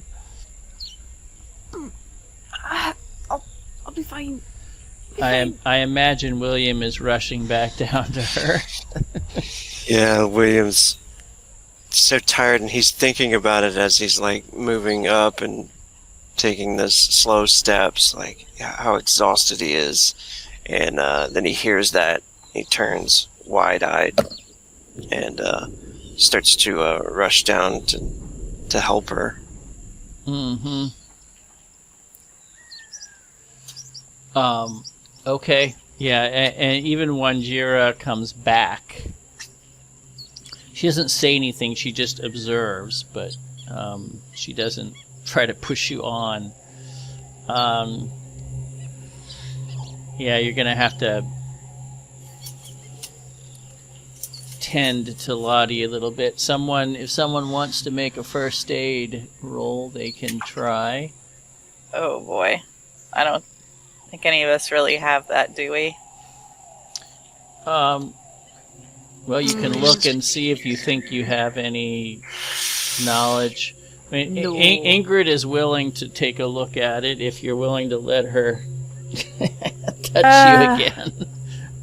She'll be okay with it. I mean, it was just one-off mistake, right? Well, I mean, it's bleeding and it true. hurts. It may be dislocated. You're not really sure, but it hurts like crazy when you move your arm. Yeah, William is gonna first he asks, are you all right? Of course, and then when they find out it's the shoulder, he's gonna check it, see how bad it is. I have a 30. I don't know if that's better than anybody else. Oh no, that's base. Yep.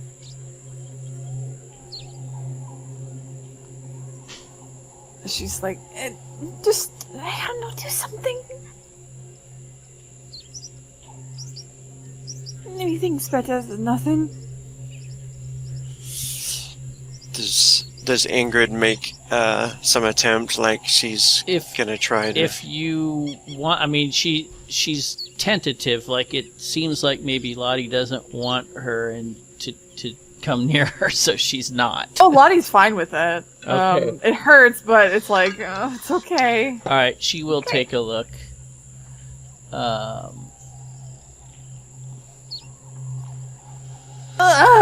She's not. She's being very careful.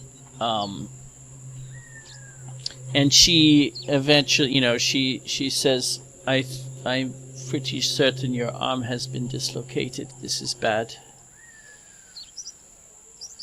Maybe give me a stick or something to bite down on and someone snap it back into place. I can try to do this, but yes, it will hurt a lot. It's better than having a dislocated arm. Okay. Yeah, you get ready, and she goes to do it, and she'll try first aid again. No. And her strength. Okay, well, she doesn't do a great job. She forces it back into place, but it's clumsily done. And I'm gonna need you to make another power check. Yeah. Oh, this is why I put a stick there. Yeah. Hey. Ooh, I mean, you are screaming into the stick, but not as much as, I mean, you're trying to, but yeah, and do a Constitution roll for me now. Your last roll here. Oof, no. Yeah, that one I can't do. You're kind of, Lottie is kind of shot for the day. She's just in so much pain, and she's actually almost delirious from the pain. And it's getting late enough anyway that Wanjira is not happy about it, but she relents and finds a place for you all to stop.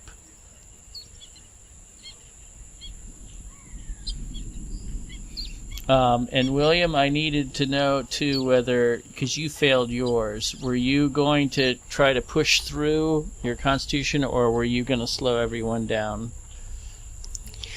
Yeah, he's probably going to. Oh, are they stopping right now?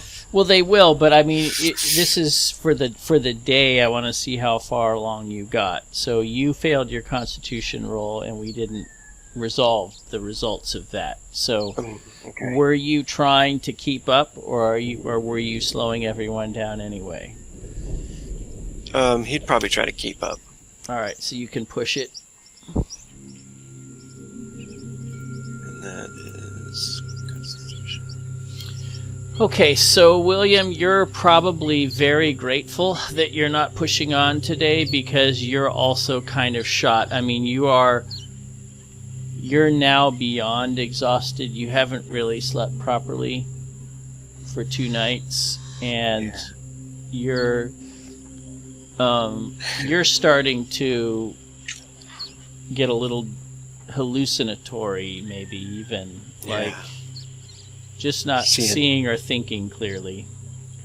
I was thinking about that too, like seeing shadow people peek out behind the trees. Yep. Oh yeah. You keep thinking you see a group of people maybe moving on it, parallel to you, shadows. And and when they do get to rest, he's grateful that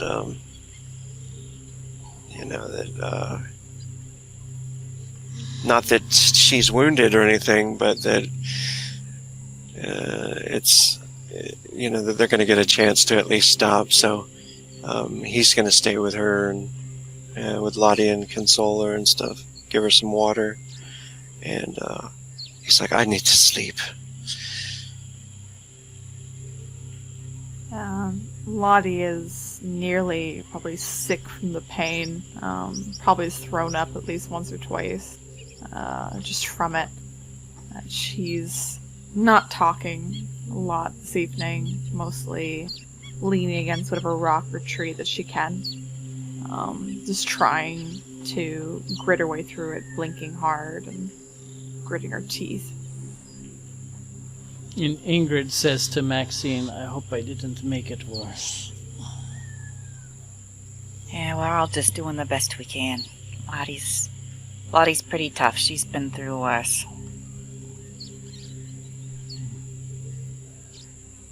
She's just such a little thing. Yeah, she's little on the outside, but trust me, she's as tough as they come. But Max does search through her stuff. Have any of us brought aspirin or anything like that? I would imagine so. Yeah. Max will dig through her bag and bring some to Lottie. Yeah, she'd nod her head and thanks to Maxine and quickly take it. Probably chewing whatever pills there are. Yeah, it tastes terrible, but it works faster. I thank you, Maxine. I appreciate it.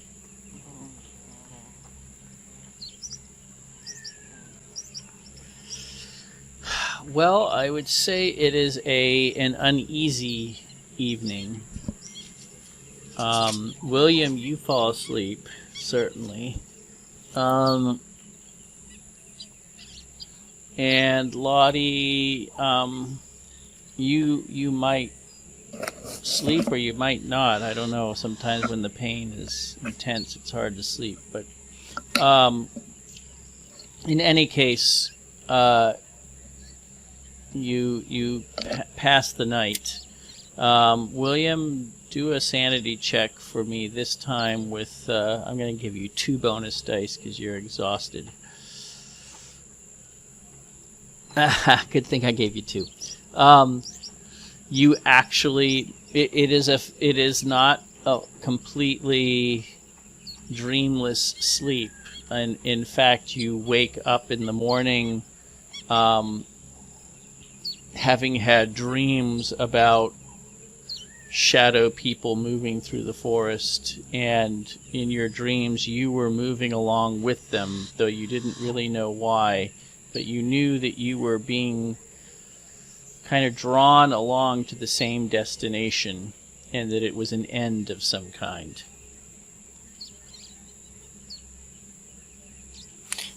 And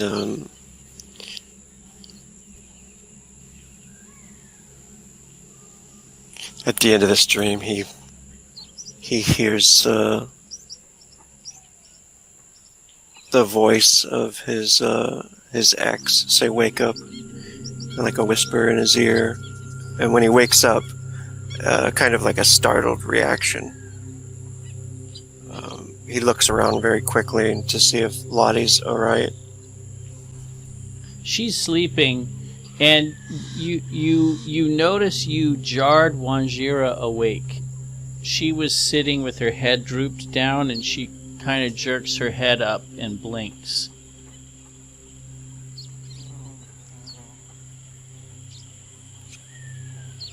And she grips her spear and then takes a quick look around, and then relaxes a little, though you can see a worried look on her face.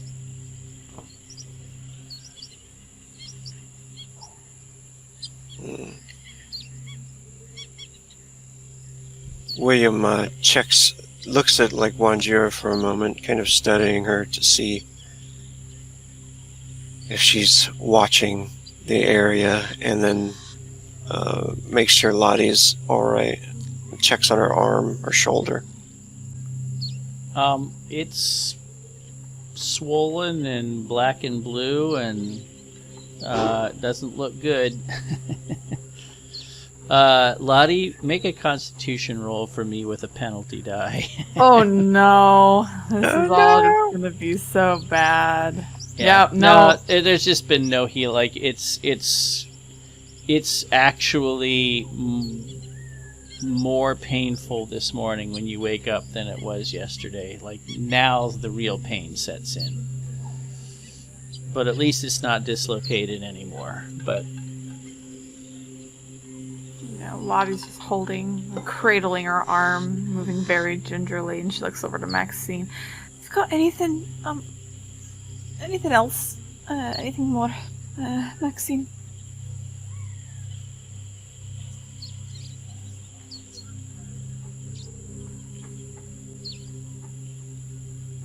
might be muted. Yeah, we don't You hear didn't give me drugs. Indeed, I was. Yes, okay. you. Yeah, she says, yeah, I think I got a few more. No, might get you through today and tomorrow.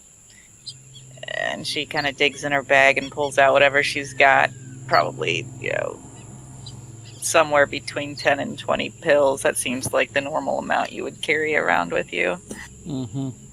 And hands a little paper packet over to Lottie. She takes two, crushing them between her teeth and taking a bit of water to swallow it down. Thanks. Thank you. Yeah, that's looking pretty rough. Maybe we should make a sling? Yeah, that would be good. Anybody know how to make a sling? If you could just take You're some- saying this in Wanjira. You see suddenly stiffens and is looking past you, Maxine. You're looking around, anybody have a sling, and you see Wanjira. Max's eyes go wide and she turns around, looks over her shoulder. You see two African men through the trees, about 20 yards away, both standing looking at your little group. They are, one of them has like a faded yellow shirt, dirty. The other one just has a vest with no shirt over, and it looks like maybe a necklace with teeth on it, like or claws. And one of them has a spear in hand, and the other has a machete in hand. Yeah, Max immediately kind of starts fumbling around for her pistol. I'm sure it's pretty obvious to the other people in the group. There's obviously your attention, or except maybe Lottie. She's probably the last. Yeah. The last She's to definitely the notice. last to notice. Yeah, William's gonna grab his rifle and kind of stand up, looking towards them. He's not gonna aim it at them, but holding it in their direction, kind of towards the ground. Okay. The one with the vest and the machete, he's got the machete in his right hand. He takes his left hand, almost like he's going to salute, but instead of putting it to his forehead to the side, he rests his saluting hand like vertically on his forehead, with like the thumb on the forehead and the fingers pointed up in a salute upward, if you can picture that. And just kind of looks at you for a minute like that. Wanjira, what does that mean?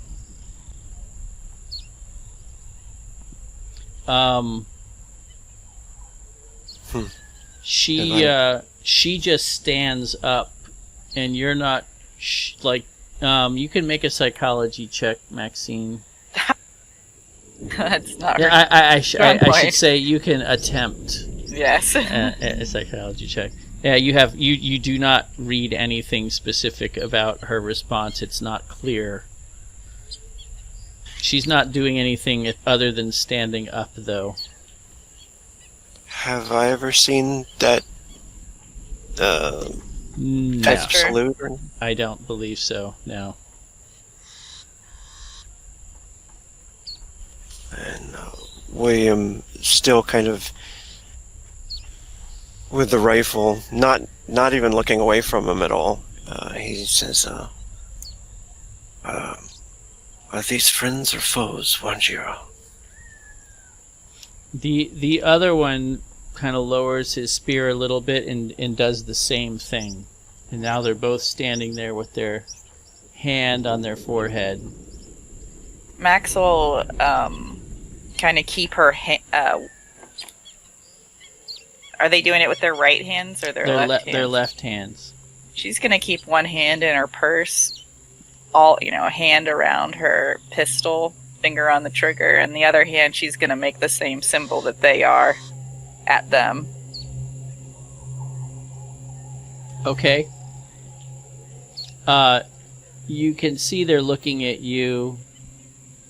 She's going to keep her face as straight and, just super stare down, calm, no expression as she can manage, because she has no idea what she's actually saying. And the two of them lower their hands and just start walking kind of at 90 degrees, not towards you, not away from you, just walking on upwards. Did it seem like they left in response to what she was doing, or they just got... Yes. Okay. Yeah, I mean, you did that, and then like 2 seconds later, they lowered their hands, and actually, the one with the machete lowered his hand first and started to walk on, and then the one with the spear kind of looked over and saw him walking on and lowered his hand too and followed him. Well, I'm hoping that was some sort of secret password, because I got no idea what I just did.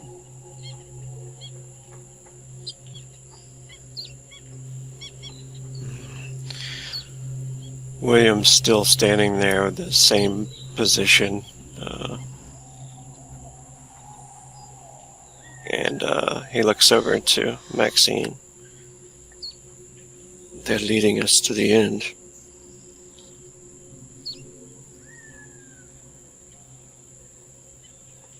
She looks at them, the people that are leaving, at like a 90-degree angle. Do they seem to be...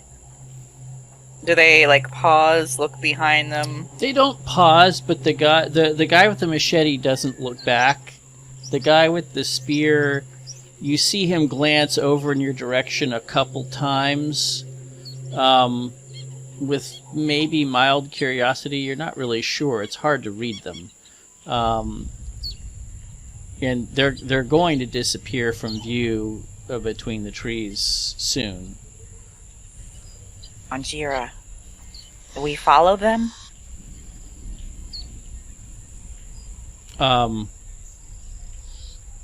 She says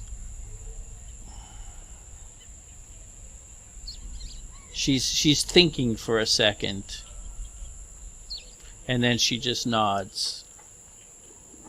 Right, let's keep a distance. And they are generally going the direction you were going anyway, so...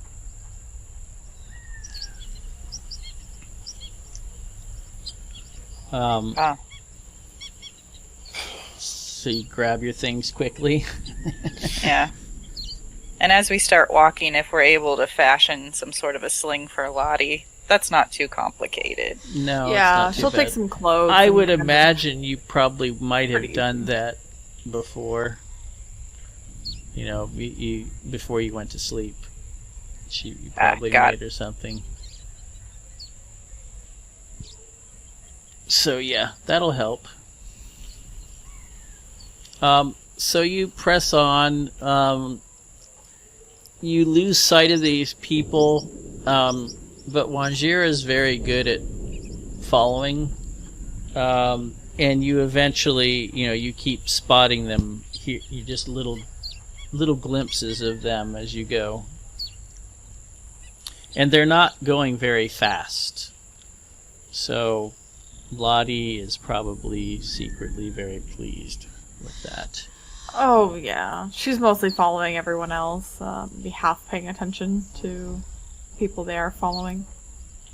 If anybody asks, we had dreams, all of us. Dreamers. That's what we are. And you finally break out of the trees around mid morning rather. And it's like suddenly the tree line stops, and you can see up ahead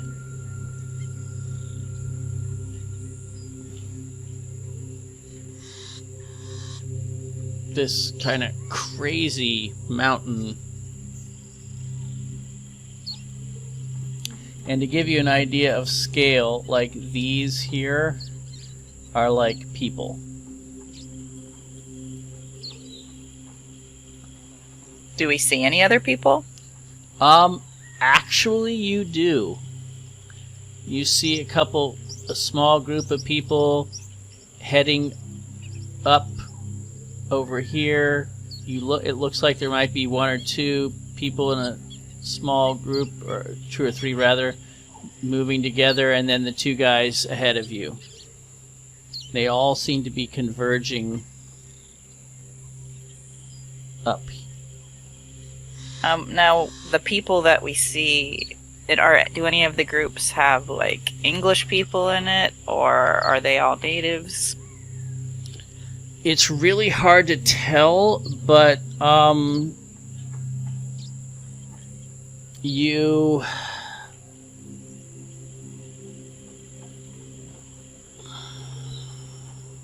it looks like it might be a mix.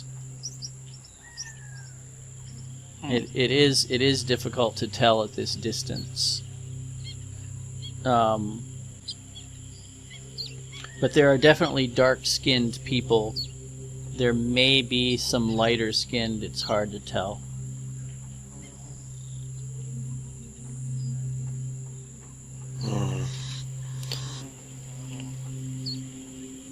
Just like the boots we found, the shoe prints. The natives are leading them. Just like they're leading us. Maybe. Like I mean, we know that other natives, people from the tribe, Old Bundari's tribe, they've lost people to the mountain. Some of them may not be guides. Some of them may be, I don't know what to call them, pilgrims? I think pilgrims is the best word for him. This case. Like they're all coming here to sacrifice. To be sacrificed. With that, Max kind of shoots a look at Ingrid. How you doing there? She's staring at that mountain top. She hasn't said a word since you came out of the tree line. Hey. Hey, Ingrid. Tries to get her attention. She just, you kind of, pull her arm a little bit, and she moves almost like a wooden doll. Her head never leaves the mountain. Her eyes never break contact. Yeah, Max is gonna, start snapping in front of her face. Hey, snap out of it. She kind of shudders, and she just, it's almost like she forgot to breathe for a few minutes. And she almost starts hyperventilating, and her eyes are wild for a moment, and she looks at you, and then looks back at the mountain, and looks back at you again, and Max. just starts nodding. And Max kind of takes her by the shoulders, kind of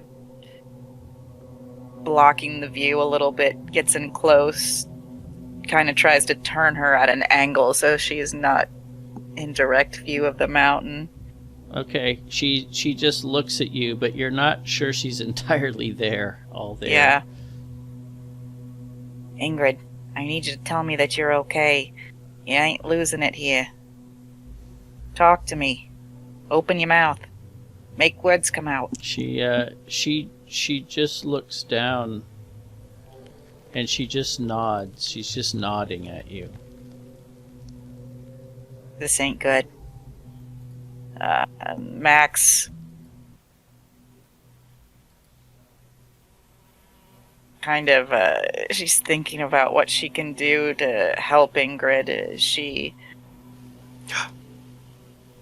gets out Bundari's whisk and kind of, says, I don't know what to do. Kind of, smacks her in the face with it a little bit, puts it in her hand. Ingrid, you gotta be here. When you try to put it in her hand, she like pushes it at you almost violently. And she says, she turns and looks at the mountain and she goes, I'll find my answers there. They're waiting for me. Mm-hmm. Maxine looks over at the others. Yeah, William looks a little worried. It took him a moment to notice what was going on, and since he was looking at the mountain and thinking about his dream, and he turns back. He says, and he looks to Maxine. Is she all right? Nope. The lights are on, but nobody's home. She looks at you and frowns, and she says, that's a very rude thing to say. At that, Max, she looks back at Ingrid and smiles a little bit. Yeah, it is, isn't it? Oh, I'm sorry.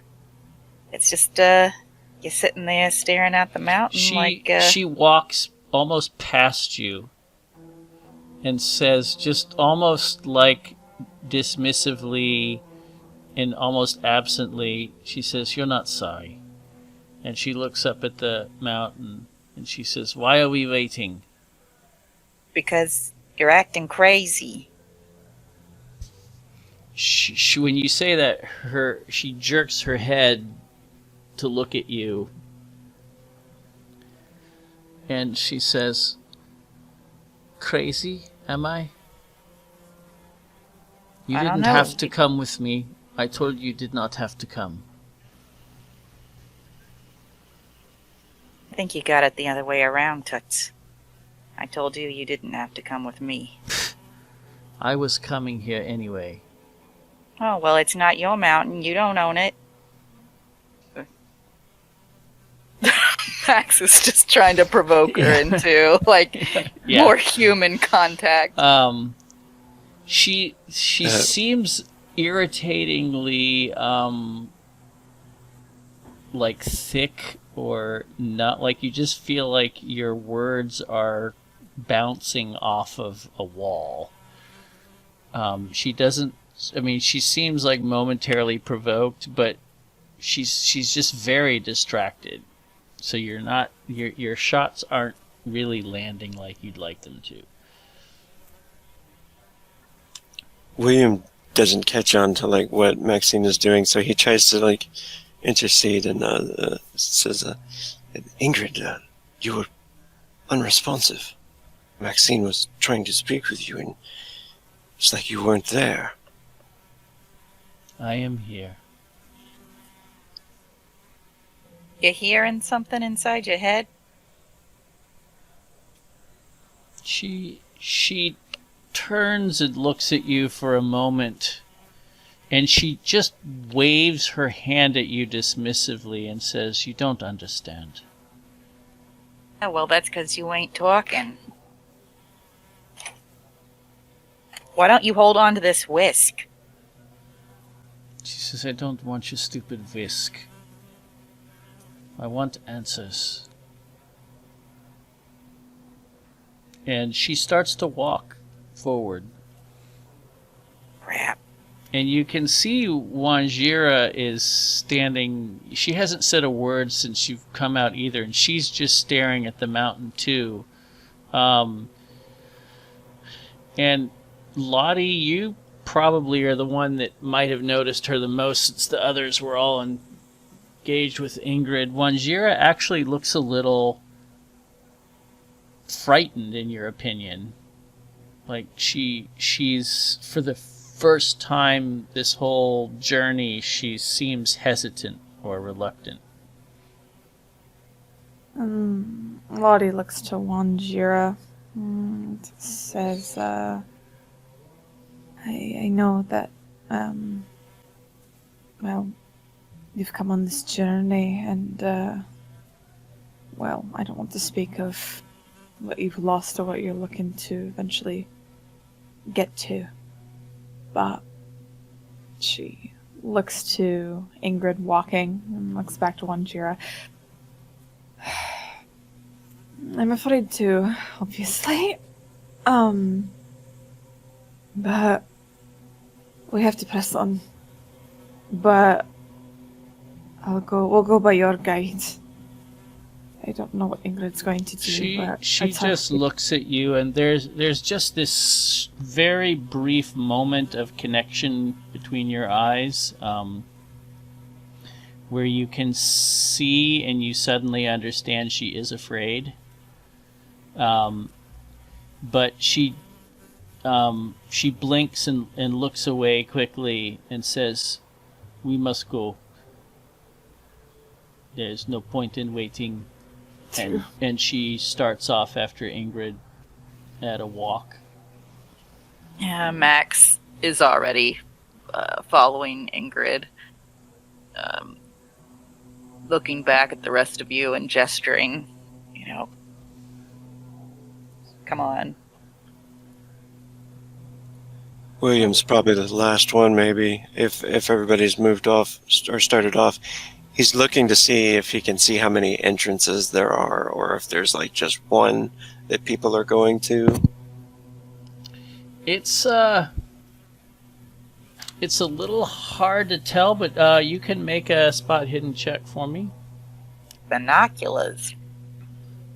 But Yeah, they're Wanjira's. Wanjira has them, and she's not using them.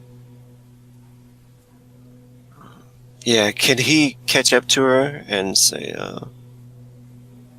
Wanjira, the eyes. May I see them for a moment?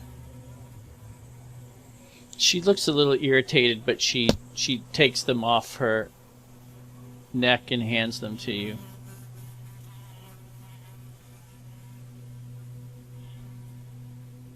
And he'll look quickly through them on the spot hidden. Well, with binoculars, it's giving you a bonus die. You start to see as you look up. You can see there's more people moving up. Your guess is there's probably about 50 people moving up the mountain, and you start to see little camps of people all along the ridges here.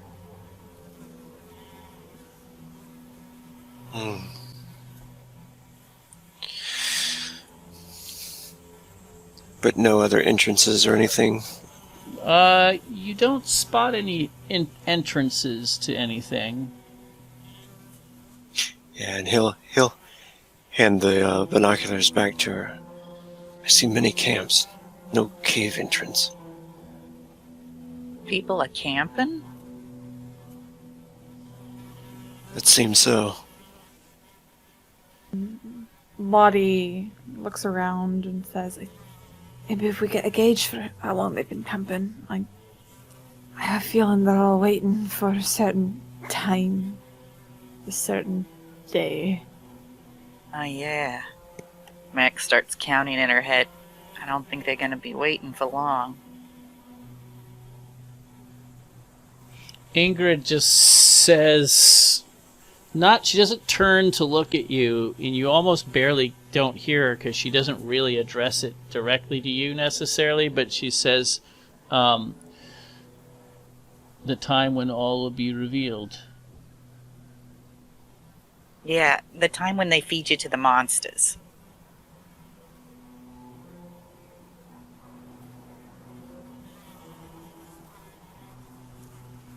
Ingrid doesn't respond. She just keeps walking.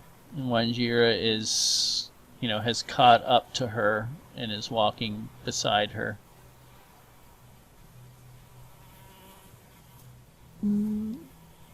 Lottie looks to Maxine and says, I don't want to predict the worst for you and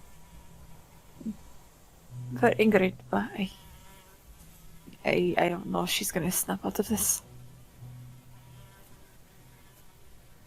Mac looks back at Lottie and opens her mouth like she's gonna argue, but then she looks back at Ingrid. And instead she just kind of walks forward and takes Ingrid's hand as they're walking.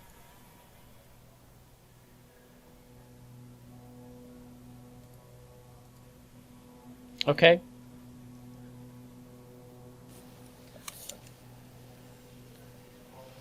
Ingrid lets you. But she doesn't seem to worry about that.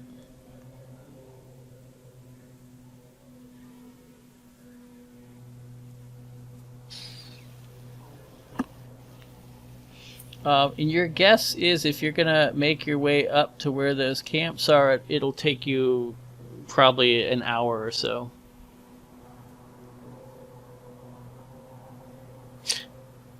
Do we see our machete and spear friend? Oh yeah, yep. They're not real far ahead of you. They're maybe 10 minutes ahead.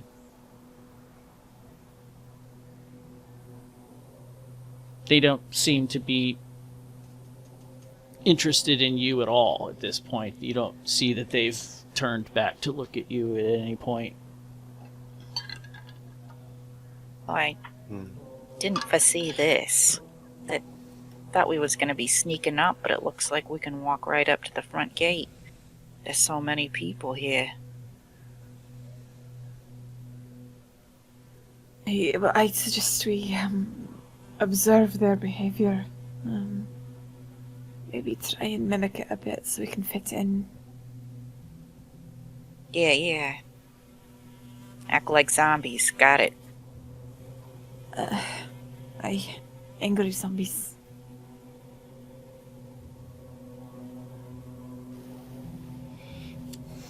Okay, I assume you just start making your way up. I mean, eventually, you get to the base here, and then it's a real climb.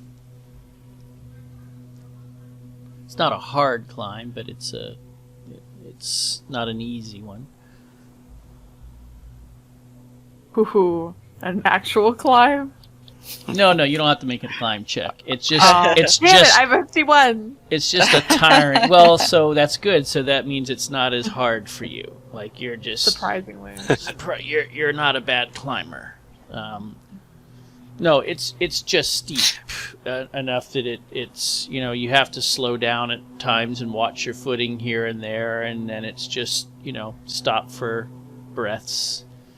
It's it's work. But it's not It's not a dangerous climb. I think William will stay next to Lottie the entire time. Have one hand to balance with. Yeah. Mm-hmm. Yeah, Lottie is. Because you're a decent climber, at least you're not slowing everybody down artificially. But you're not moving at a very fast pace. Even Ingrid isn't trying to move quickly, it's just more steady. Ingrid just seems, she just has a determined air about her right now. Very fixated. Worries Maxine, but she doesn't see what she can really do about it.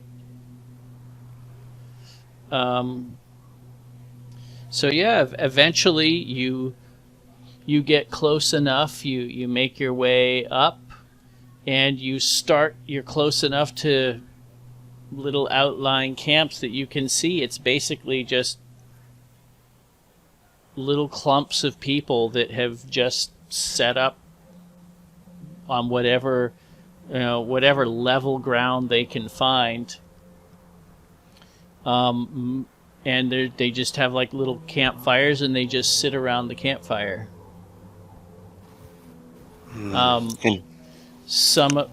Most of them are African, but you can see as you get closer there are certainly other peoples.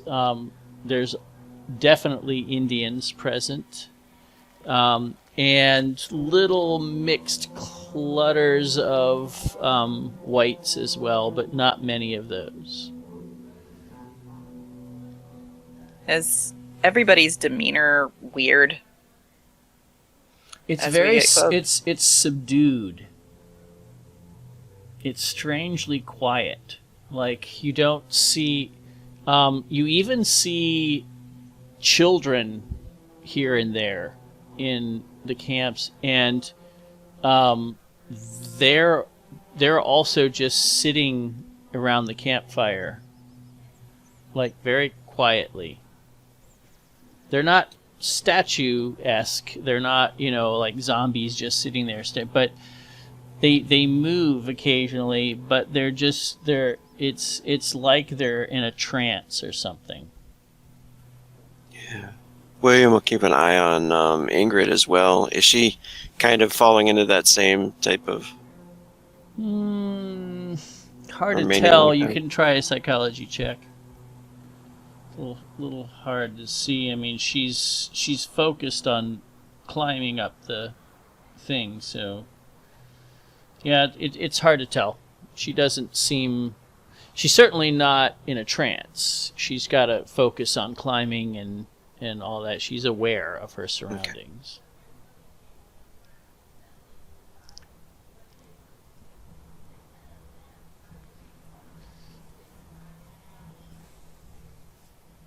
And I think you can see that there's almost like a little cliff line along there, and there's no camps higher than that.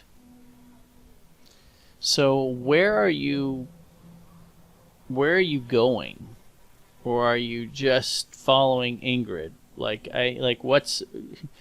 You're almost up among these camped people. I think maybe I'd try to start guiding her somewhere off to the side of the... there's people making camp at a certain distance. Mm-hmm.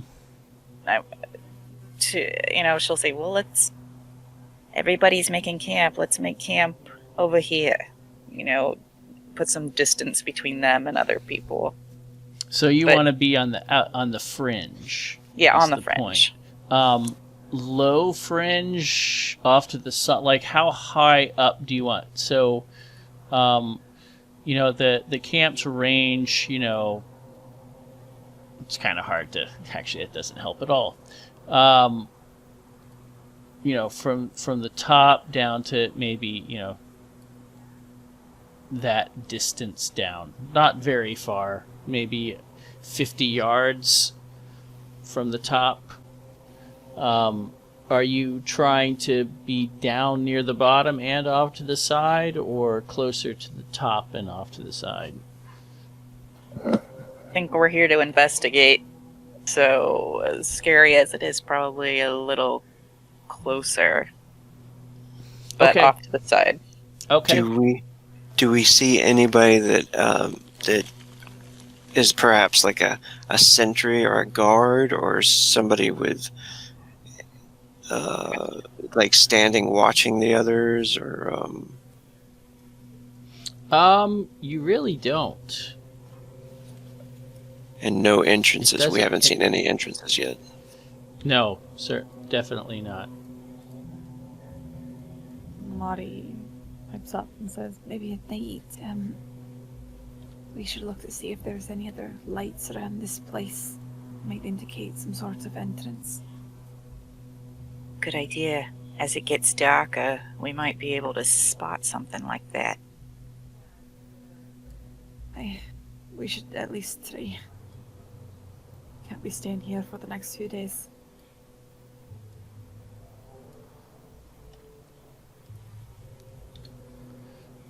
Well, for the moment, let's take a load off. Oh, I can agree with that. Okay, you guys kind of plop down.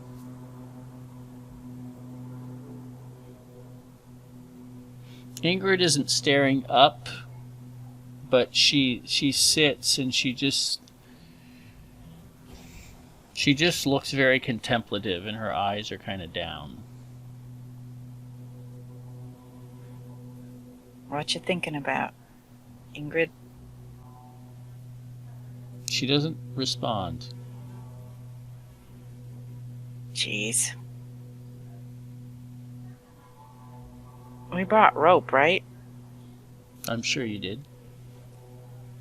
Yeah, that's what Maxine says out loud. Oh. I'm pretty sure we did. We may end up needing it. And she kind of just glances over at Ingrid.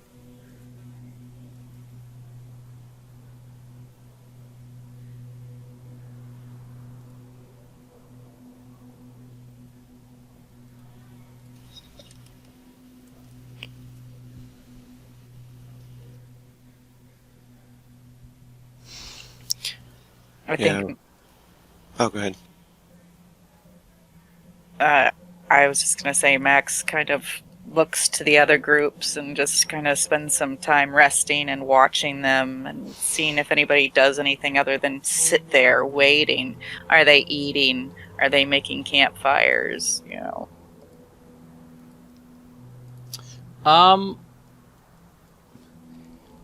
Yes, but very slowly and lethargically. And I would say that the most disturbing thing is there's this baby that's almost completely naked except for this necklace around its neck. Whether it's a boy or girl, you're not even. I guess you could tell it's a boy. It's completely naked. And he several times he just kind of stops and stares at you like with that little face. And it kind of creeps you out because it feels almost like a grown man looking at you in a baby's body. And he's in this same slow trance thing. He's not just being carried by people who are. No, he can walk. He can toddle along. And he does toddle around his camp every now and then. But he also, a little clumsily, like a small child does.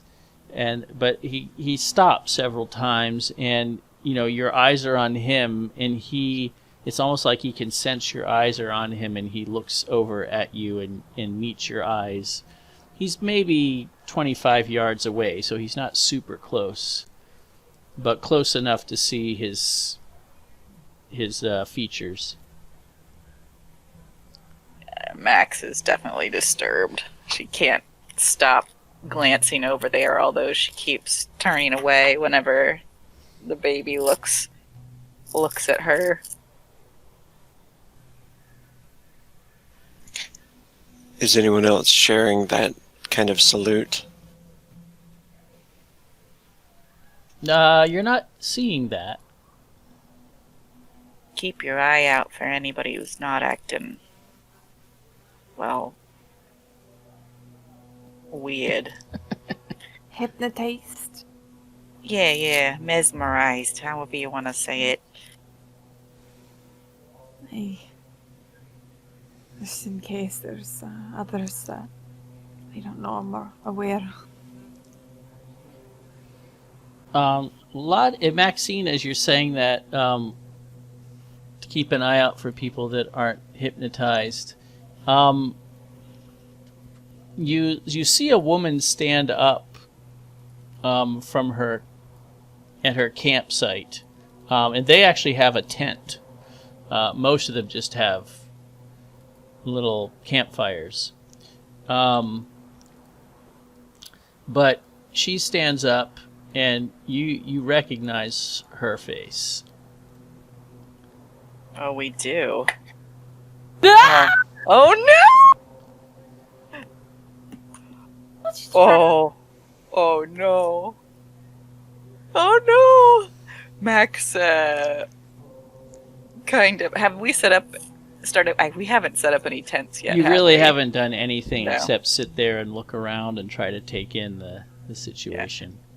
Max tries not to scramble, but she kind of scoots over to where Wanjira is and starts rummaging through her bag for something to put over her hair, because she's very distinctly blonde. And she says, "It's you. No, who?" Lottie looks over, but confused, of course, still not fully in right mind. And she says, "Ah! Hey, Is that the woman from the train? Ingrid, can you put the tent up?" She sits back down again, and now she's kind of out of view.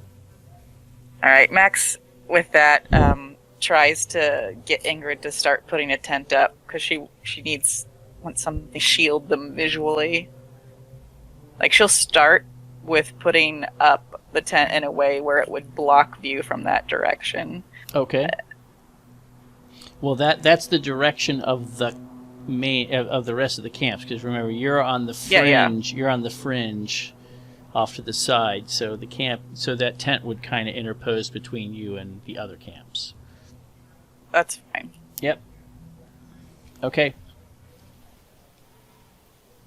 Was it the woman from the train? Yes. Yeah, it was. But the strange thing is, it wasn't the same face as we saw her over at the tea shop. Maybe it was a different person. I don't know. I'm real confused. maybe. I have a feeling that the woman from the tea shop is not the same woman that we saw on the train. Yeah, but they're both definitely Not the involved. witch. Oh, I believe that. Maybe she thinks for a moment. Maybe she and her boy had the dreams too. Maybe they're just in the same boat as Ingrid here. But what about them fire creatures? It might have been something. It might have been the witch, but it might have done nothing to do with that woman. Did that woman have the same demeanor as the other people? So, Yeah, I guess. I mean, it's. She stood up and she stretched and looked around, and then seems like she looked down at something at her campsite and then sat back down again. how many people are at her campsite? You can't tell. That's the thing. You didn't even know there was anybody there until she stood up, just because of the irregularity of the ground. God, I understand.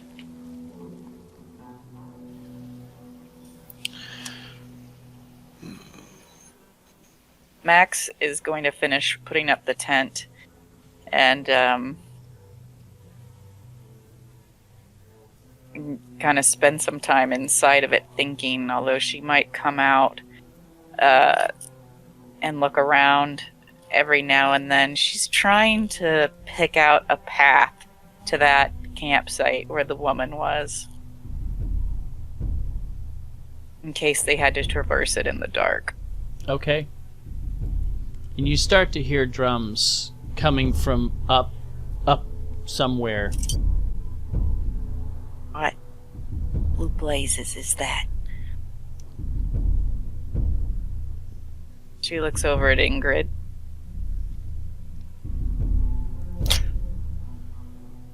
Any You change? William, steady, angry. She's looking up, and you can see her breathing is getting a little more rapid. Mm.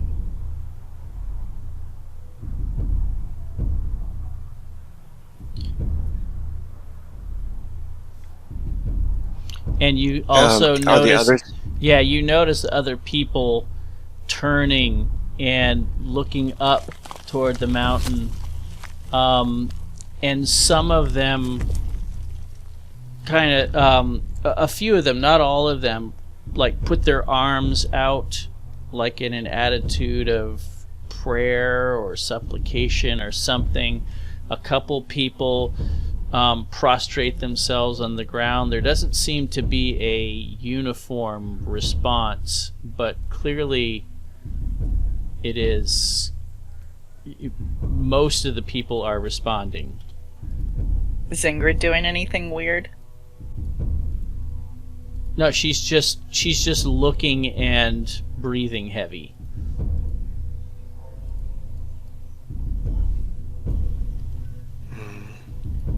I think Wait. Lottie's gonna look up too and kind of mimic the behavior. Yeah. Say, what's going on?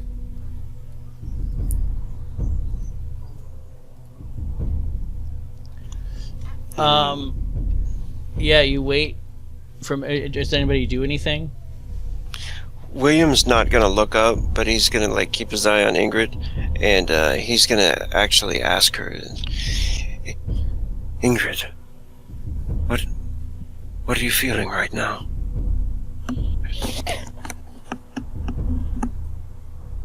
The time is not yet, but it will come soon. It is a call to prayer or acceptance. Mac, sitting kind of at the mouth of the tent, raises her finger up at the mountain, her middle finger.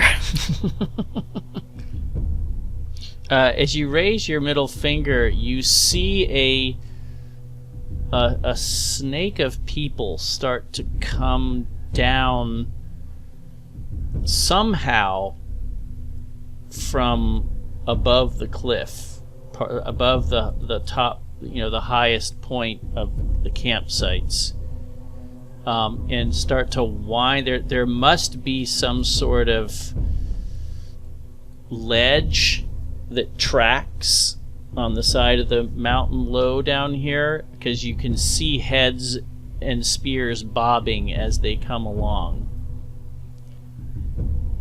Yeah, Max follows them with her eyes, trying to, discern that path. Yep. So you get an idea of sort of where it is, but then the head of the snake disappears and then winds down somewhere lower near the camps and starts to come out, and you can see it's a group of spear-armed men, with this guy in the lead, and then followed by a group of men that look like this.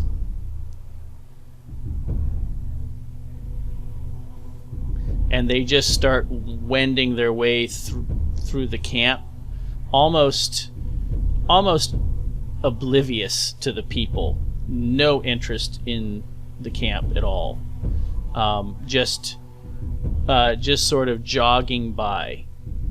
But the people in the camp turn to them, and some of them go down and prostrate themselves. A couple people start shouting something in Kenyan, in some African language. Lottie, you might pick up a word here or there in Swahili, but it's very irregular. It's not like a common saying or anything. They're not all saying the same thing. but your clear impression is it's some sort of adulation or honoring of these people as they go by. Okay. Lottie's gonna try and pick up as many words as she can and remember them. Okay. I mean, you can make them up. you can make up a handful that you might hear that are just words that would suggest honor, deference, that sort of thing. Alright. Oh. Lottie is trying to mimic what other people are doing as best as she can as they kind of pass by. Well, they're not really passing close by you, right? They're going down more in the middle of the camp. And you guys are off to the side. So you're seeing them at maybe 100 yards distant. And you think maybe 8 or 9. It's a little hard to get an exact count because they keep appearing and disappearing as they make their way down. She's gonna... Is there any women in their ranks, or is it just men? It does not appear that there are any women. Okay. And eventually they're winding their way down the mountainside.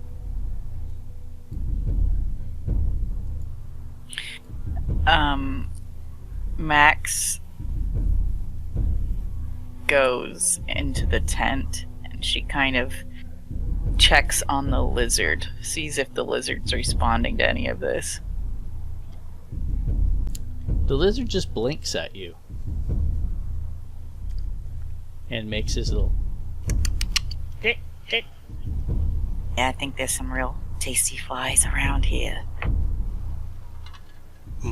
William looks towards Wanjira and kind of whispers more to her. She doesn't even seem aware of you. Her eyes never leave that group. She is watching the warriors? She is watching them go down the hill.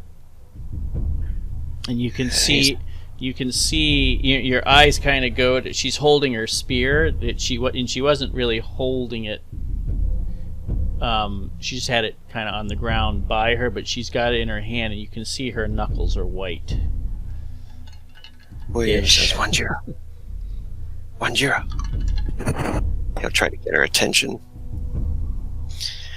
You do eventually. It takes a couple tries. She just looks at you. She doesn't say anything. Should we find the path they came from? And find the entrance? And seek out the witch? She just nods her head, one nod, and swallows.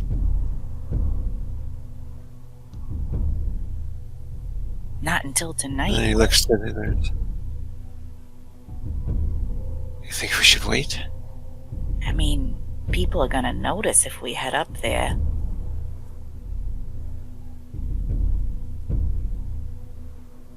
They will. There's an awful lot of them. But some of the warriors, they left. But there's all these people, and that Indian woman, who... Well, my money's still on her being one of them, but she would certainly notice us headed up there. I think we should wait until the night. Yeah, that's what I'm thinking. Look at the landscape. Try to make a path in your mind, so that when it's time to move up there, you can do it with That's going to be a little hard to do without trying to walk it. I mean, you could get there, but we'll be tripping and it's so irregular, and you've got such a long way to go from where you're camped, that it's going to be a bit tricky trying to navigate that in the dark. Oh, yeah. I mean, we're probably going to end up having to use flashlights. I was going to say our eyes would probably adjust a little bit at night, but if it's almost the new moon, there's going to be hardly any light, just starlight. Yep.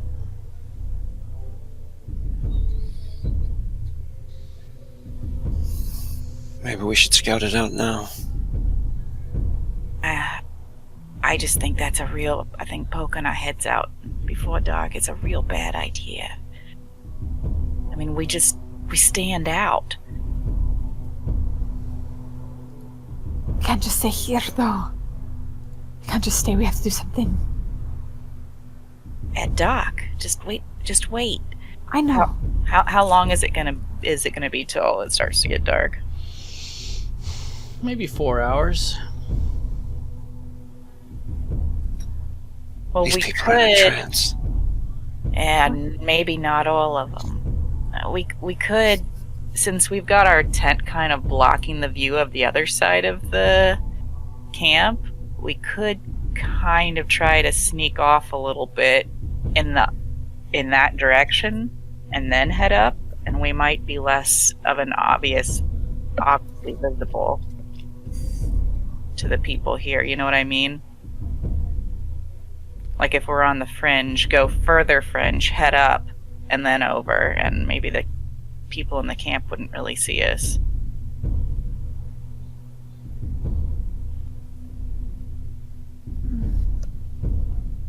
We can try it. Stay low to the ground. It's so irregular, you know. Although, acting like if people see us and we look like we're creeping, that'll probably look the most suspicious.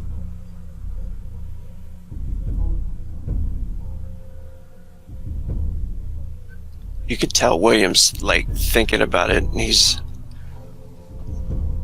totally antsy and wanting to go like now. And he looks over to Wanjira. She was looking like she wanted to kill those warriors, huh? You'd say so. In fact, you can still see them as they're getting closer to the bottom, and she's still looking at them. Even though they're like dots now.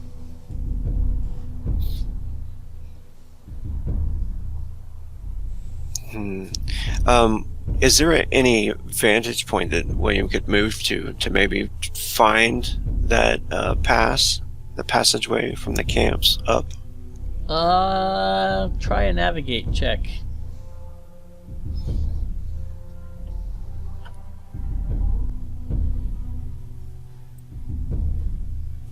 Close. Oh. I mean, you could spend 4 luck if you really want to, or push it. Pushing. Is William gonna try and navigate? No. Because Lottie's really good at navigation. Well, he was asking the question, true. so he, unless you want to be super lucky, you don't see a good vantage point for really getting a clear view. Is my luck the 49? It is. Spend I'll 4. go ahead and do it. I'll do it. Okay. You spot these rocks here. You see a way to get up on those rocks, and nobody's on them. And you see a way to kind of slither up that rock, which would really not be seen by the people in the little campsites, and would give you a good view of that ledge. All right, he will try to do it.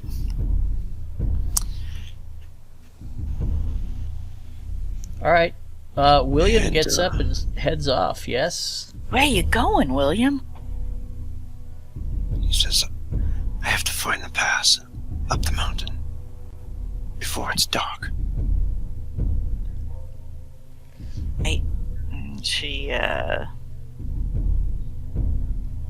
You said we're only like 50 yards away From what? from the kind of the front of the mountain? Oh, no. You're farther than that. You're about at least 100 yards. Okay. Oh, that's a football field. It's pretty far. Max sits at the front of the tent and says, I guess we'll cover you. Be careful. All right, just give me a luck check, William. Or stealth, your choice. I think he's pretty stealthy. And if you're taking your time... Okay, there you go. Yep. All right. So, yeah, you make it over to that rock without anyone really seeming to take any particular notice of you. I mean, a couple people probably see you, but it's not like nobody ever moves around. And you get to that rock, and just like you expected, you can climb your way up, and it's not hard to do. And you get there, and you can see the ledge that they came down, and you can make a spot hidden.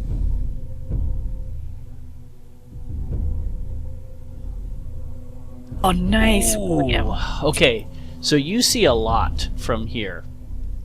You see a very clear. You very clearly see the way up to the to that ledge, and where you get to it. Right, the base of the ledge as it snakes back down. And there are a couple of campsites almost right in front of that ledge, so that's one thing you notice.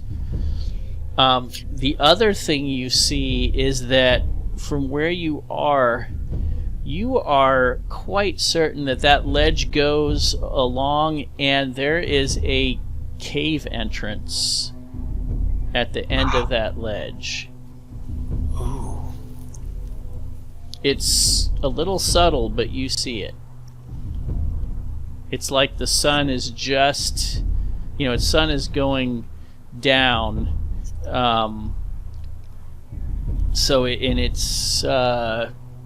actually it'd be over to the left. So it's you just see this dark shape. In fact, I'll say, since you got an extreme, you actually see someone step out just for a moment from that cave entrance and just look out over the mountain down to the forest, and then turn around and walk back in. And clearly an African man. Just do like a quick look and go back in. And William's like almost excited and at the moment, and he smiles for a minute, and then he heads back once he's sure he's got the information that he needed. When he gets back to them, does he get back to them? No problem. Yeah, he's fine. He gets back. So.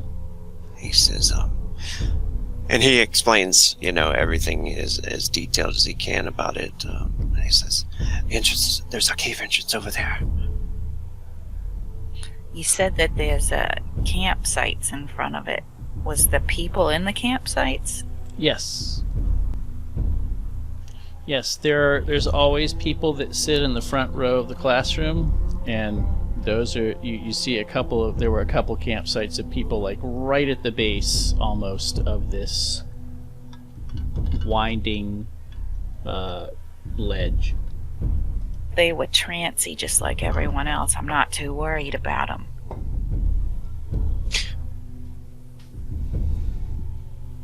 But was the cave entrance that I saw a different one? The cave entrance that I saw was like a kind of like a secret entrance, not the one that winded all the way up? No, it's the one that it's it's not very far up the mountain, but the ledge that you saw those people moving down, the warriors. Oh, okay. If you follow that ledge back along the way they came to the left, they must have come out of that cave entrance. And there was a man who peeked out of the cave entrance for one moment before walking back in. I feel like that might be the best way to go. I think what we should do is maybe wait for him to pop his head back out, and when he goes back inside, maybe you, Alien, go in there and take him out. Silently. Well, whatever you do, it will have to be next time. Yep. On Call of Cthulhu! Next time on Crazy Call of Cthulhu. situation.